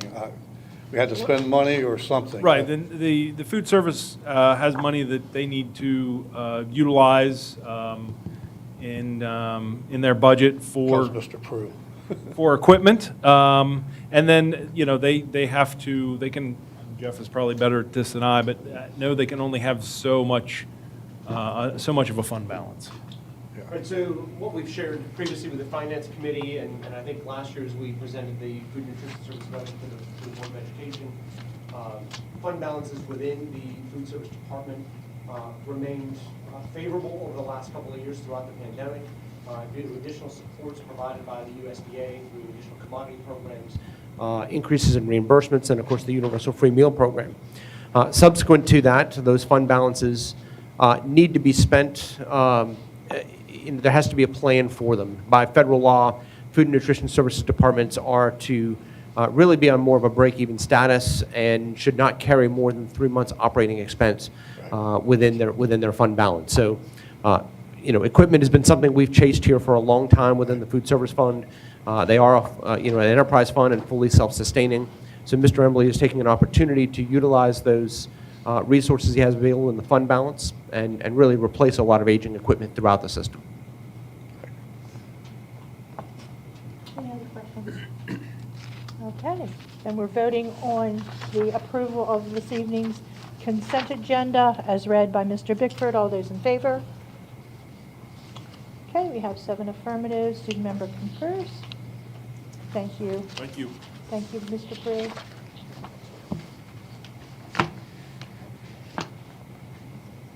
Our next item of business is a first reading of policy GBAA, sexual harassment, school system employees. Good evening, President Williams, members of the board, Dr. Savine. The Policy Committee reviewed proposed changes to Policy GBAA at its public work session on February 16, 2023. The committee recommended changes to the policy in order for the policy to be compliant with state law. There were a number of changes as of July 1 in state law. The recommended changes to the policy include formatting, updating the definition of sexual harassment, and adding information on how to report a complaint of sexual harassment. The Policy Committee is recommending the Board of Education approve the first reading of proposed changes to Policy GBAA. Thank you, Mrs. Ram. Is there a motion? Madam President, I move to approve the first reading of proposed changes to policy GBAA entitled Sexual Harassment School System Employees. Thank you, Mr. Bickford. Is there a second? Second. Thank you, Mr. Stauffer. Any questions? Any discussion? All right, we'll move to the vote. We're voting to approve the first reading of proposed changes to policy GBAA entitled Sexual Harassment School System Employees. All those in favor? All right, we have 7 affirmative. Motion carries. Thank you. Mrs. Ram, you have some additional new business for us, and that is the approval of a board advisory committee. That's correct, thank you. Tonight, I'm asking for the board's approval of the proposed candidates for membership as discussed in closed session. Thank you, Mrs. Ram. Is there a motion? Madam President, I move to approve the proposed candidates for membership on one of the Board of Education's advisory committees. Thank you, Mr. Stauffer. Is there a second? Second. Thank you, Mr. Bickford. Any questions? Any discussion? Okay, we'll move to the vote then. We're voting to approve proposed candidates for membership to one of the board's advisory committees. All those in favor? All right, we have 7 affirmative. Motion carries. Thank you, Mrs. Ram.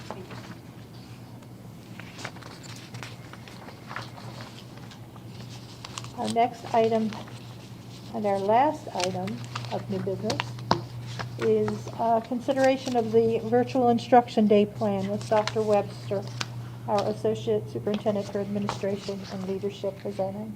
Good evening. Thank you. Good evening, Mrs. Williams, members of the board, Dr. Savine. On February 7th, 2022, I presented the proposed WCPS virtual day plan, which would allow us to use up to 3 asynchronous virtual learning days during the 2022-23 school year and the 23-24 school year. We would use these virtual days if we exceed the 6 inclement weather days that are built into our school calendar. Following the February 7th meeting, we posted the virtual day presentation to our website for public comment. We received 1 comment in support of the plan. Today, I am seeking approval from the board of the proposed virtual day plan. Thank you. Is there a motion? President Williams, I move to approve Washington County Public Schools Virtual Instruction Day Plan as presented. Is there a second? Thank you, Dr. Zentmeyer. Any questions? Any discussion? Okay, we'll move to the vote. We're going to approve WCPS's Virtual Instruction Day Plan as presented.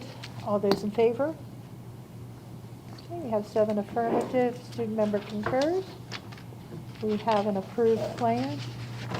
Thank you, Dr. Webster. Thank you. Dr. Savine, we're going to go to the second half of your superintendent's report. Thank you, President Williams and board members. Our staff has been hard at work developing our blueprint implementation plan. It's important to keep our community informed of the progress. And last week, we hosted the first information session to receive feedback on our draft plan. We have 2 additional meetings next week for the community to participate and provide additional feedback. As you can see, we have several team members, Dr. Willow, Dr. Webster, and Dr. Burhans, our blueprint implementation coordinator here, to provide some additional information. Thank you. Good evening, President Williams, Dr. Savine, and members of the board. As you know, we've discussed before, the Blueprint law was passed in 2021, and so we're here this evening to share information with you in terms of updates as far as Washington County Public Schools is concerned in completing our plan. As you know, the Blueprint implications are major changes to nearly every aspect of public education in Maryland. And there are 5 key policy areas outlined here on the screen, and we will speak to each of these areas this evening. These are the 3 key documents that we use when we're preparing our blueprint plan, when we're reviewing the law and making sure that we're making a plan that's best for our students and is aligned with the expectations of the law. So the item on the left is the comprehensive implementation plan. That was written and crafted by the Accountability and Implementation Board, and we'll speak more about that group when we discuss Pillar 5. The center document is the implementation plan template. That is the document that every school system is required to complete that outlines specifically how we're going to address the different areas of the law. And then the document on the far right is the guidance document, and within that document, there's what's called criteria for success, which is the rubric that we use when we're drafting our responses to make sure that we're covering all of the components of the response that are expected by the Accountability and Implementation Board. So the next 2 slides iterate our timeline that we've used for our implementation. So our work began with Dr. Willow and his team prior to my being hired to this position. And so they looked at the blueprint law itself and what the implications would be as far as what our teams would need to do moving forward. Then when I came on board last summer, we put out a survey asking for stakeholders to participate in stakeholder groups that would look at 5 key areas of the law and looking at what does the law say and what do we need to do in Washington County to address those components of the law. So those groups began their work last August, September, concluded their work in December, and that work was key as we started crafting our plan in looking at what we needed to do and how we could use that feedback from those stakeholder groups moving forward.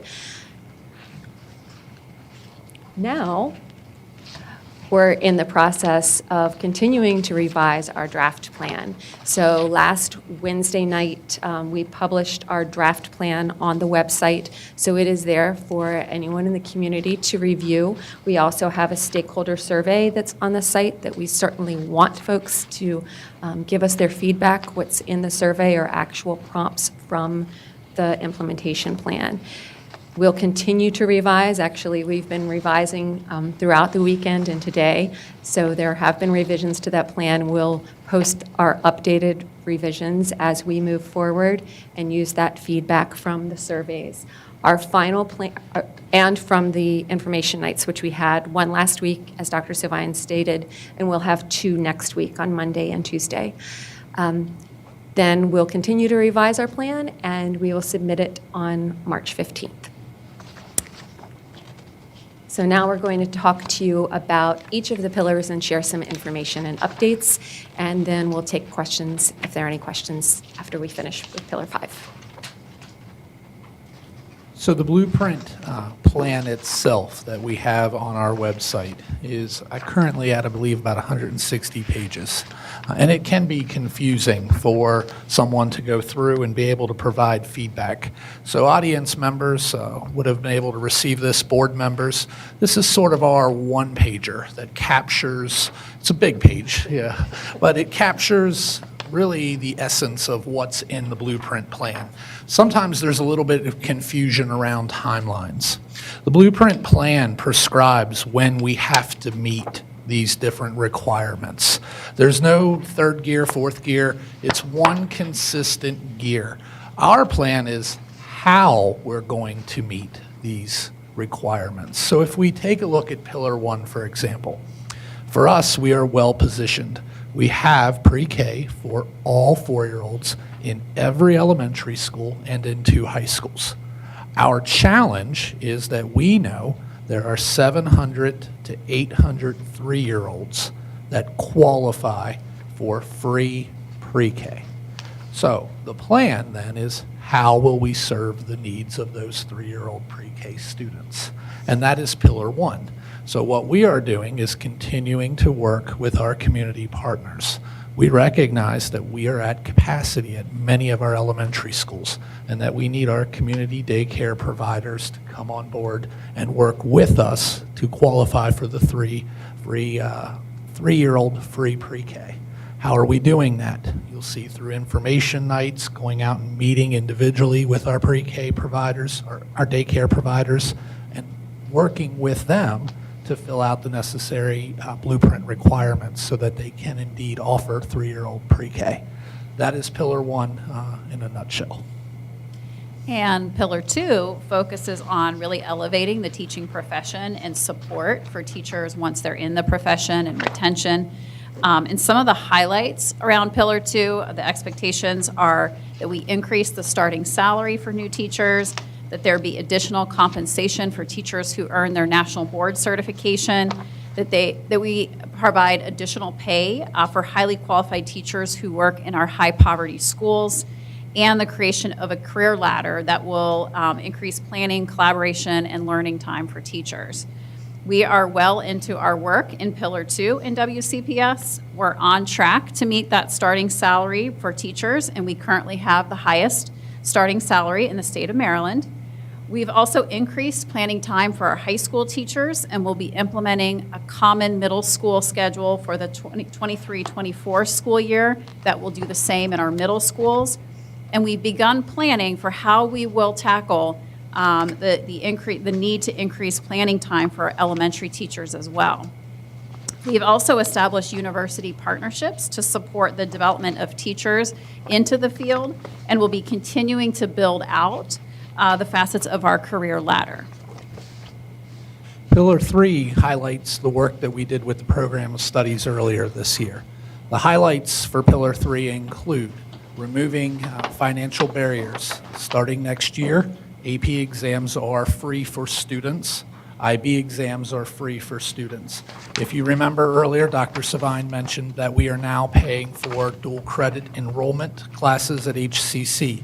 Next year, we will cover the enrollment fees for HCC, tuition, and textbooks. And again, that is all required as part of the Blueprint law. The goal is to provide more opportunities to high school students.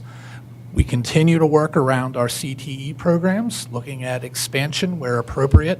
This year, the AOPA curriculum at Williamsport High School would be an example of that. With the Blueprint, the key for the high school pathways really begins all the way back when we start with kindergarten. And what we mean by that is preparing students for the literacy and math skills they need to be successful in those fields. When a student is behind beginning in kindergarten, we work with them to get that student caught up. And it works all the way through. The goal is that no student should be denied an opportunity because they do not have the necessary literacy or math skills. And that starts with the work that you have invested in with pre-K and the work that we're doing around kindergarten readiness.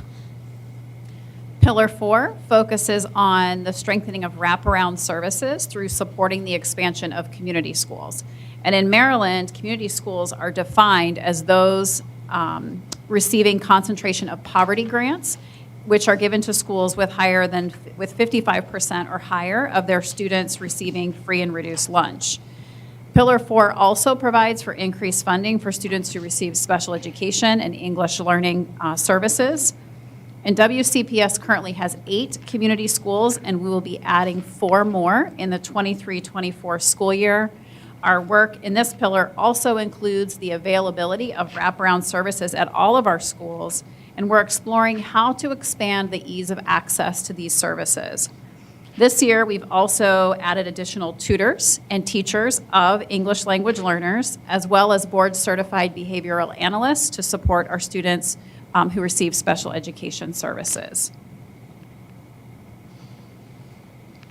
And Pillar 5.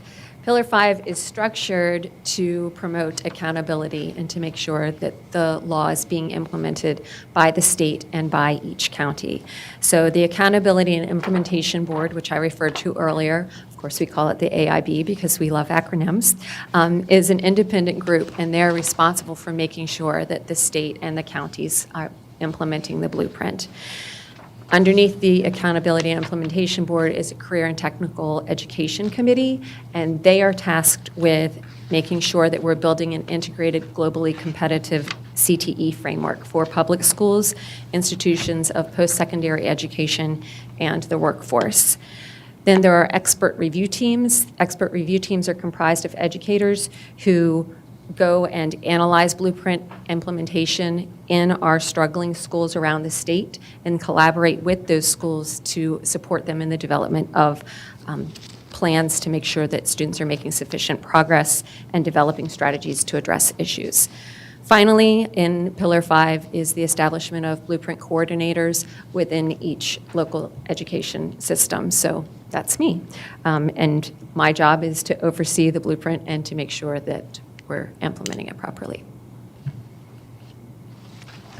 What questions do you have for us? I don't have a question, I have a comment. This is so fabulous. I mean, we've just saved an entire forest. It's really very nice. Thank you. That's all our Compliment to our your public- communications Yes. team. Yes, that's not us. You can't That's- take credit. No. They did a great job. Question that I asked in policy, just since we're in a bigger forum here. How, can you talk a bit more about how community schools are the same and also different from Title I schools? So our Title I schools are schools that, Title I first, I'll start by saying is federal. And it applies to any school that has 75% or more of their students that qualify for free and reduced meals.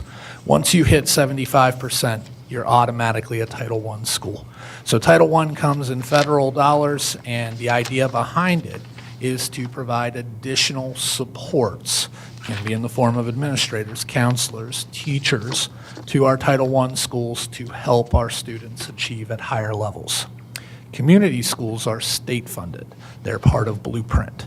They start, I believe, at 80% free and reduced and above and work all the way down to 55%. And each year, it drops a little further.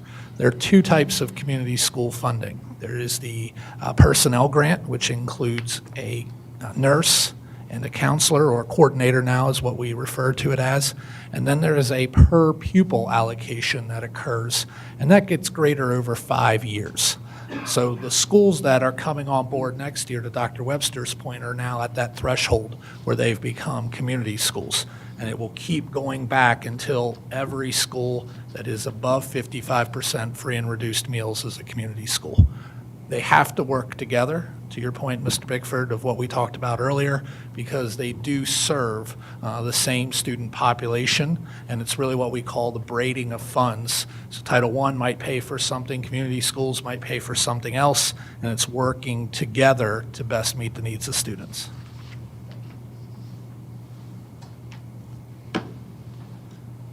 My question is, could you speak to who developed this plan, the number of people? And I've seen some criticism that teachers were not involved. And I heard you mention during our Curriculum and Instruction Committee meeting, writers. Who were the writers of the plan? Dr. Hans? Sure. So I'll address in a couple different ways. So when we put out the survey last summer, we asked for folks who wanted to be involved in working on the plan. So that included stakeholders, it included teachers, community members, folks from colleges, folks that work for the city, and we accepted everyone who applied. The only exception was, I think we had 47 folks apply to be on the early learning committee, so we had to, basically, we just categorized them and randomly picked from each category so that we had representation from community, from teachers, from ESP. So that was one way that we had folks involved. There were a total of 68 people serving on those 5 committees. And then in terms of who our writers are, there are 38 folks currently involved in the writing teams. So each pillar has what we internally call an author team. And we also have involvement of our WCTA representatives as well as ESP representatives who are serving on those committees. And I would add, President Williams, that the feedback is still open. That's the idea. This started with that feedback group, But we are not finished. This is very much a draft plan, and we would encourage anyone that has feedback to take the survey because we continue to update. And even if this year we turn the blueprint plan in every March 15th, we're required to make updates.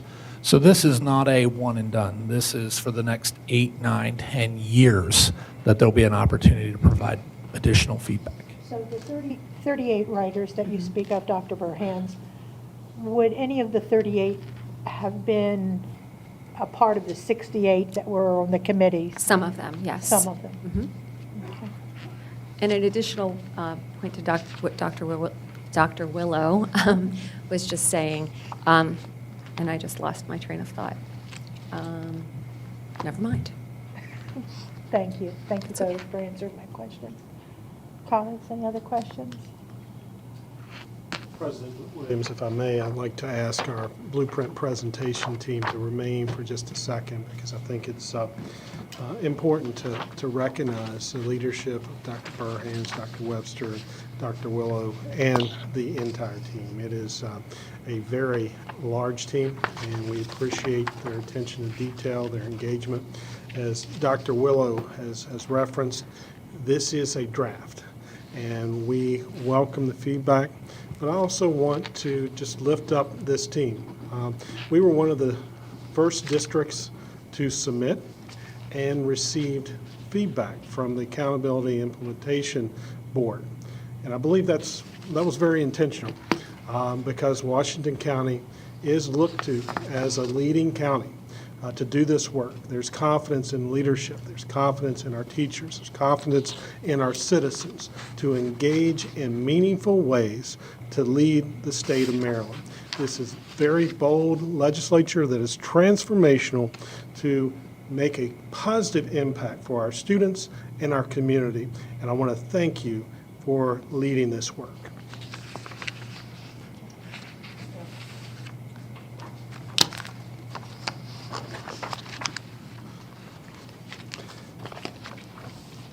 Williams, I have a few additional updates, if I may. Absolutely. This evening, I would like to begin my comments by sharing some news about our next school to be built. It will be constructed here on the property of the Center for Education Services and is scheduled to open in 2027. This school is planned to be a consolidation of Fountain Rock and Hickory Elementary Schools. It will offer all the benefits and amenities of a modern facility, collaborative learning spaces, modern security enhancements, a state-of-the-art media center, full-time staffing support for student services, and much more for this new facility. Last year, the Board of Education approved the Educational Facilities Master Plan, which authorized the creation of this new school as well as the closure of Fountain Rock and Hickory Elementary Schools. As such, staff will begin to work on the school closing reports. This process involves meeting with the community to seek feedback, and we will keep the board and the community updated along the way. But again, the new school is not slated to open until the start of 2027-28 school year. I would also like to recognize Maintenance Worker Day, which is coming up on Saturday, March the 4th. It's vital that all of our schools and working systems are being maintained in proper fashion. The responsibilities of maintenance employees are important to provide our students and staff with an outstanding learning environment and workplace. Many times their work goes unnoticed. That's because so often they address problem areas behind the scenes before they become system failures. Keeping our buildings maintained also ensures that we are maximizing important taxpayer resources. So we appreciate our maintenance employee workers each and every day, and we say thank you to our maintenance workers on Maintenance Worker Day on Saturday, March the 4th. And as you just heard, finally, I just want to emphasize that, just one more time, that there will be 2 more community information sessions around the blueprint for Maryland's future. These will be hosted at Western Heights Middle School on Monday, February the 27th, and at Williamsport High School on Tuesday, February the 28th. Staff will also be sharing updates with the business leaders of the Greater Hagerstown Committee this Friday morning, as we've been invited to participate in their monthly meeting. So this will give us an opportunity not only to hear from our citizens, our parents, our teachers, but on Friday morning from our business community. With these sweeping changes in education on the horizon, it is very important to hear from our students, staff, and community members about our plan here in Washington County. And again, you can learn more about the blueprint and share your input on these sessions, and we invite you to visit our website where you can see this information displayed in detail. President Williams, members of the board, that concludes my comments and update. I remain available and open for feedback and questions of the board. Thank you, Superintendent. Colleagues, any questions, comments? Next on our agenda is personnel actions. We have Dr. Webster, our Associate Superintendent, presenting. Good evening again, Mrs. Williams, members of the board, and Dr. Savine. As discussed earlier in closed session, there are several staff changes for your review. At this time, I ask for your approval of today's personnel actions. Thank you, Dr. Webster. Is there a motion? Williams, I move to approve the personnel actions dated Tuesday, February 21st, 2023, as presented in the closed session.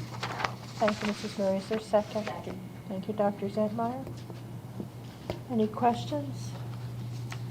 Okay, we're voting to approve the personnel actions as discussed today, Tuesday, February 21st, in closed session. All those in favor? Okay, we have 7 affirmative, so we have unanimous approval. Thank you, Dr. Webster.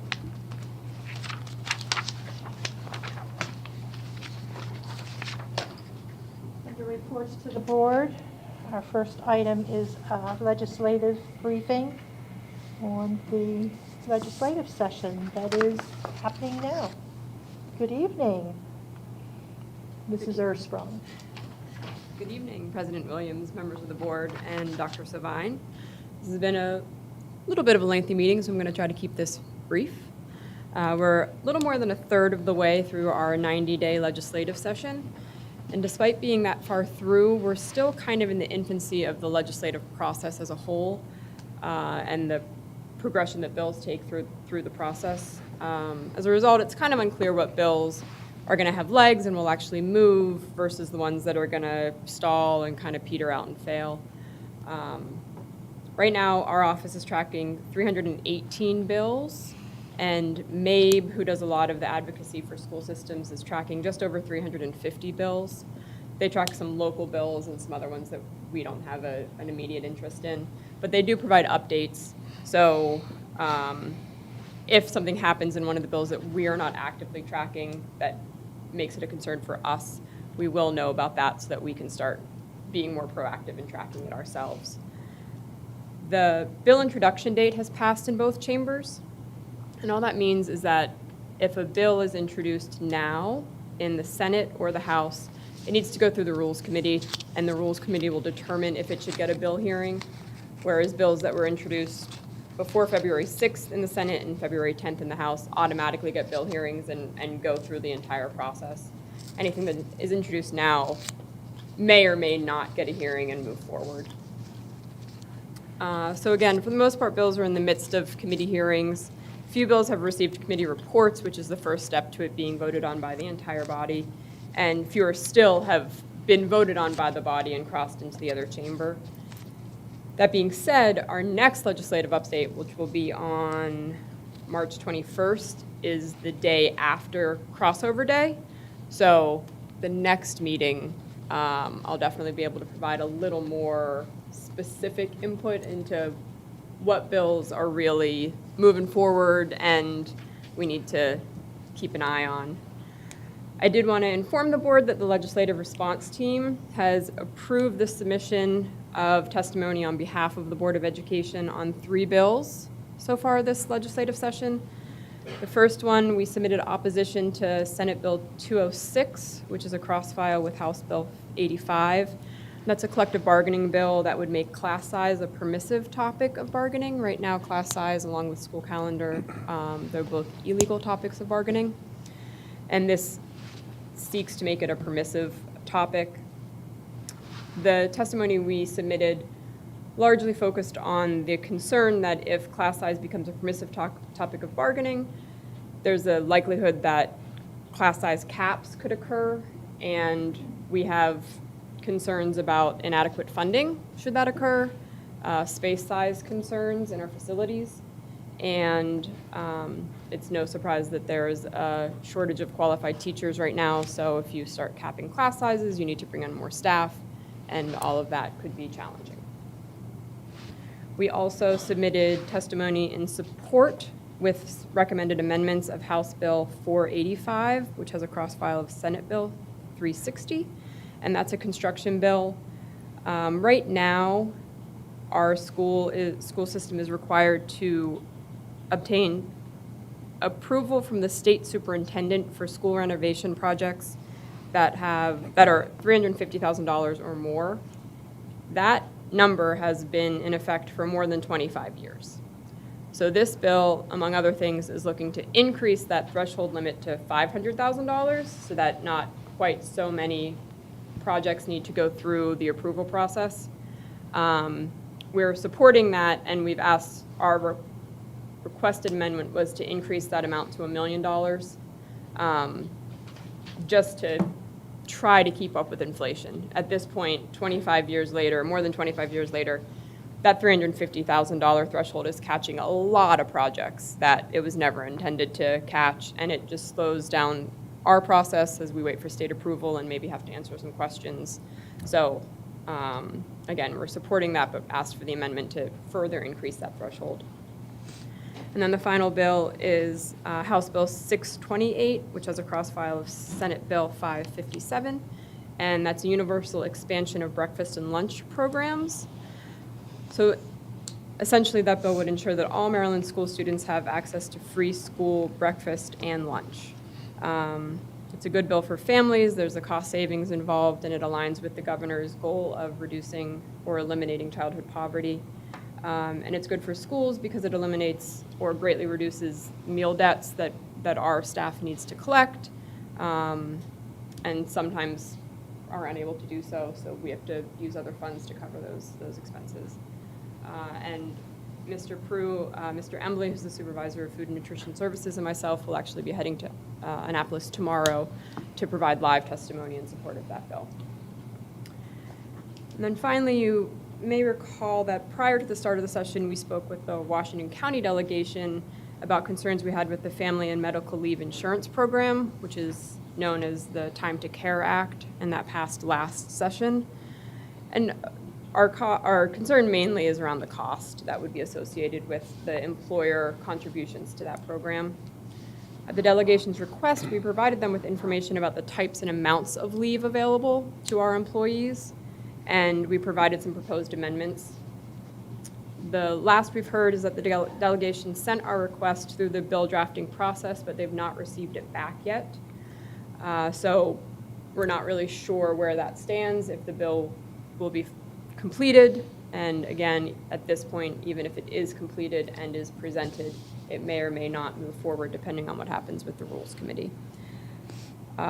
There's still an expectation that other bills will be introduced to address the Time to Care Act, but thus far, there's only one other one, and it will not impact school systems. That's pretty much all I have today.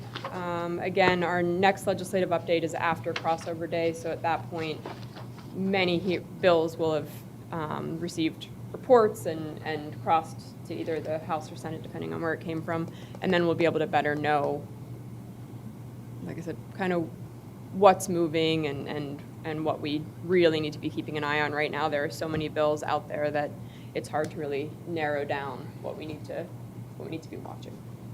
So I'm here for any questions if anyone has any. Thank you, Mrs. Earthbrun. Colleagues, any questions? This is just a comment, actually. But I was able to attend legislative session last week, all of last week at the Page, and you said that there were like a lot of bills. There are over 900 bills that I got the number because I asked, and it was like really cool to know. But yeah, a little over 900 that that people submitted before that February 6th date. I just thought that was cool.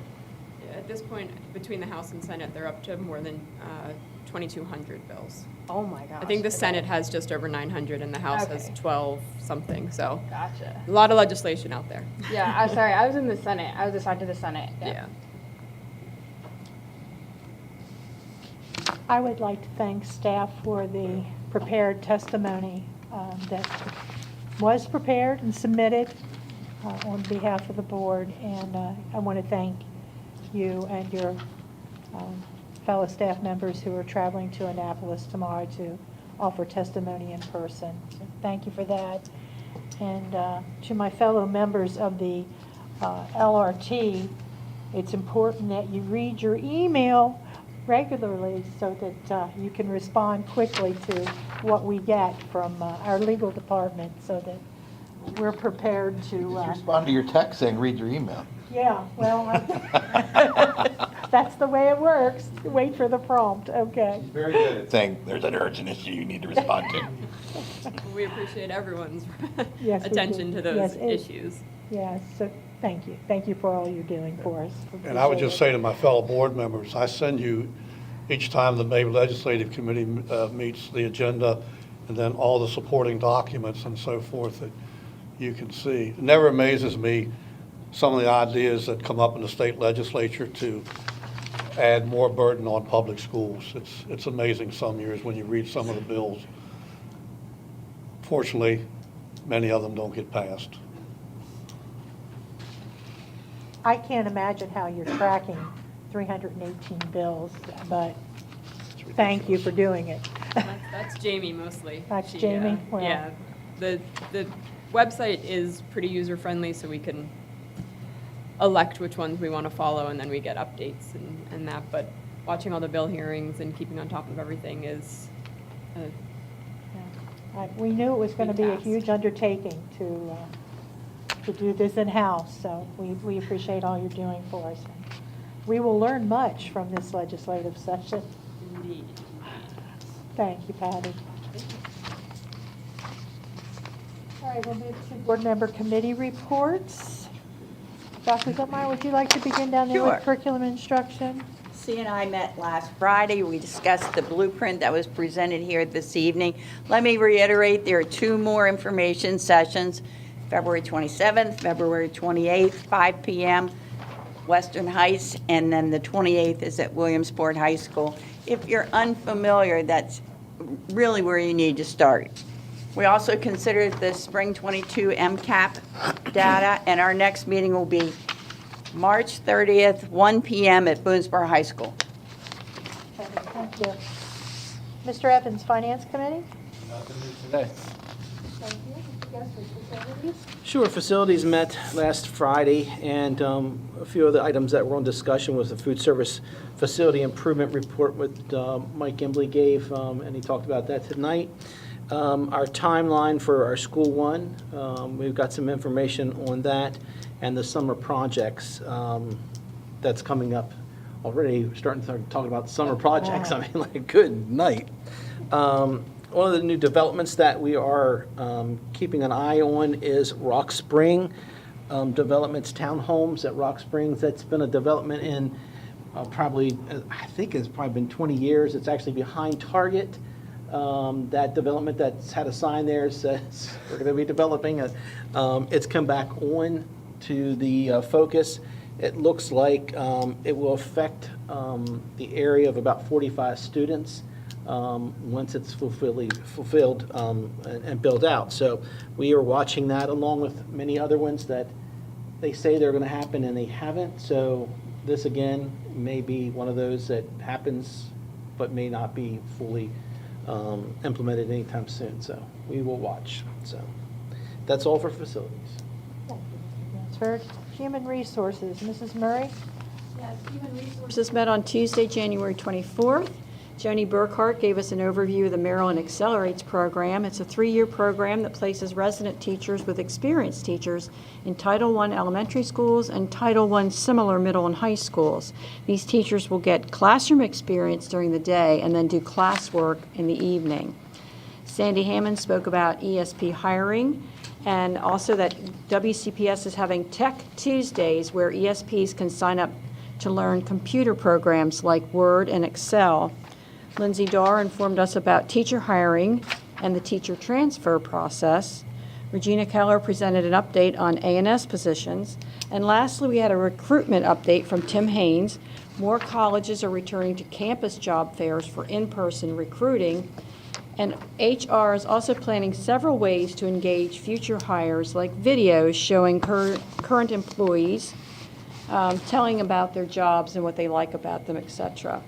The next meeting will be Tuesday, May 9th at 9 a.m. in the board conference room. Thank you, Mrs. Murray. Mr. Bickford, Policy Review and Development. Policy met last Thursday. We had a good discussion about the policy IKD, aka the valedictorian policy at this point. We decided to table the issue and continue to collect feedback from students, guidance counselors, principals, and the public. We also agreed to re-examine the policy addressing class rank.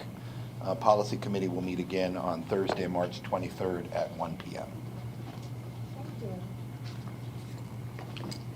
Mr. Stafford, did you have anything that you wanted to say about Just the May? May Legislative Committee will meet this coming Monday, the 27th, and they will also meet March the 6th. The March 6th meeting will be a combination virtual and in-person meeting for those who wish to travel to Annapolis. There will be a meeting at MAVE headquarters, and then the other people can be online. I, right now, am contemplating going to Annapolis in person for the March 6th meeting because it's been several years because of COVID that we've met in person. Because there are other things that happen there. There are good conversations in person with people from other districts to talk about various issues before and after the meeting and so forth. So I think I'm going to drive down that Monday morning. Be an early day, but because sometimes we run into traffic big time. All right. Under miscellaneous business, we have our future agenda item list. There are 13 items on that list, colleagues, that you received in your packet. 9 of them deal with our next meeting on March 7th. We have several recognitions happening that evening. We have a report on the graduation and dropout rates. We're going to be highlighting the Marshall Street School and Job Development Program. There'll be, I have here a legislative update, legislative response team. I'm not sure that that's accurate. And we're going to start our day with the commissioners, meeting with them in the morning to do a presentation of the fiscal year 2024 draft general operating budget. On the 21st, we have more recognitions, a legislative briefing, and more discussion of our general fund operating budget. If you have items that you would like to see on a future agenda, please let a member of the Agenda Planning Committee know. The committee met in person today instead of meeting virtually and talked about some things for further out in the year. So if you have some thoughts on something that you would like to see in the superintendent's report or an item of business that you'd like to see on a future agenda, please let us know. So that concludes everything on the agenda, and now it's time for board member comments. Would you like to begin? I would indeed. First, congratulations to Elizabeth Serball and all of our finalists for ESP, and even all of our nominees. My former secretary at North, and then the registrar at North, Marlene Franklin, who is now at Tech, was on that list. So a shout out to her, and Tammy Childers, who has worked with me at Williamsport and is now at Antietam. If you started today with pancakes, it might also end Shrove Tuesday with a Fastnacht. A what? A what? A Fastnacht. The Pennsylvania Dutch began this tradition here in the 17th century, the day before Lent, so they could use up all the ingredients in this bad boy so it wouldn't spoil during the next 40 days. As a teacher and parent during this time of abstaining, I would abstain from fear, fret, and frustration and try to opt for faith, love, and patience. Sometimes I think sugar would have been a little easier. But be not deceived. A Fastnacht is not a donut. They're made with mashed potatoes and a little bit denser. So they're a once a year annual event and truly a treat. Thank you, Dr. Zentmeyer. Mr. Evans? Thank you for causing my sugar crash tonight. I think I already had about 7 or 8 of those, so I'm gonna pass it on to Mike. They're really good when they're warm. We had to do it earlier. It takes hard work to look this good. I'd like to thank April for bringing the Fastnuts to the board meeting. On a serious note, I'd like to thank the parents, the community who have sent emails in for support or against the graduating valedictorian, salutatorian topic. And I always think it's very important for everyone to weigh in. It's good to see the emails come in, even though they're good or bad, no matter what side that you're on. I thank you for taking the time to either call in or send in an email. I do appreciate it as a board member. Thank you, Mr. Passworth. Mr. Stoffel? Nothing. Mr. Bickford? I'll echo Mike's comments. I appreciate the feedback that we've received and the guests we had at our policy committee. I get them confused with curriculum and instruction now. So, and also I appreciate hearing from the Eastern Elementary staff this evening. Thank you. And I'll just echo Mr. Bickford's sentiments too. I was happy to hear from the Eastern community and everyone that spoke tonight. We always like to hear your comments, so thank you. Ms. Graves? Tomorrow I get to visit Northern Middle's SGA meeting, and I'm so excited. I will be asking about policy IKD because there'll be 7th and 8th graders in there. That'll be super exciting. So I'm just excited to be there and get some feedback from the students. I would just like to congratulate again Mrs. Serball for her honor, and to thank the Washington County Public Schools Education Foundation for an outstanding event where the educational support personnel were recognized. And it was a great evening, and thank you to that foundation for what they do in support of Washington County Public Schools. Thank you, Dr. Zentmeyer, for the Fastnacht. There's some in the back on your way out. Let's take one. Did Jeff eat them all?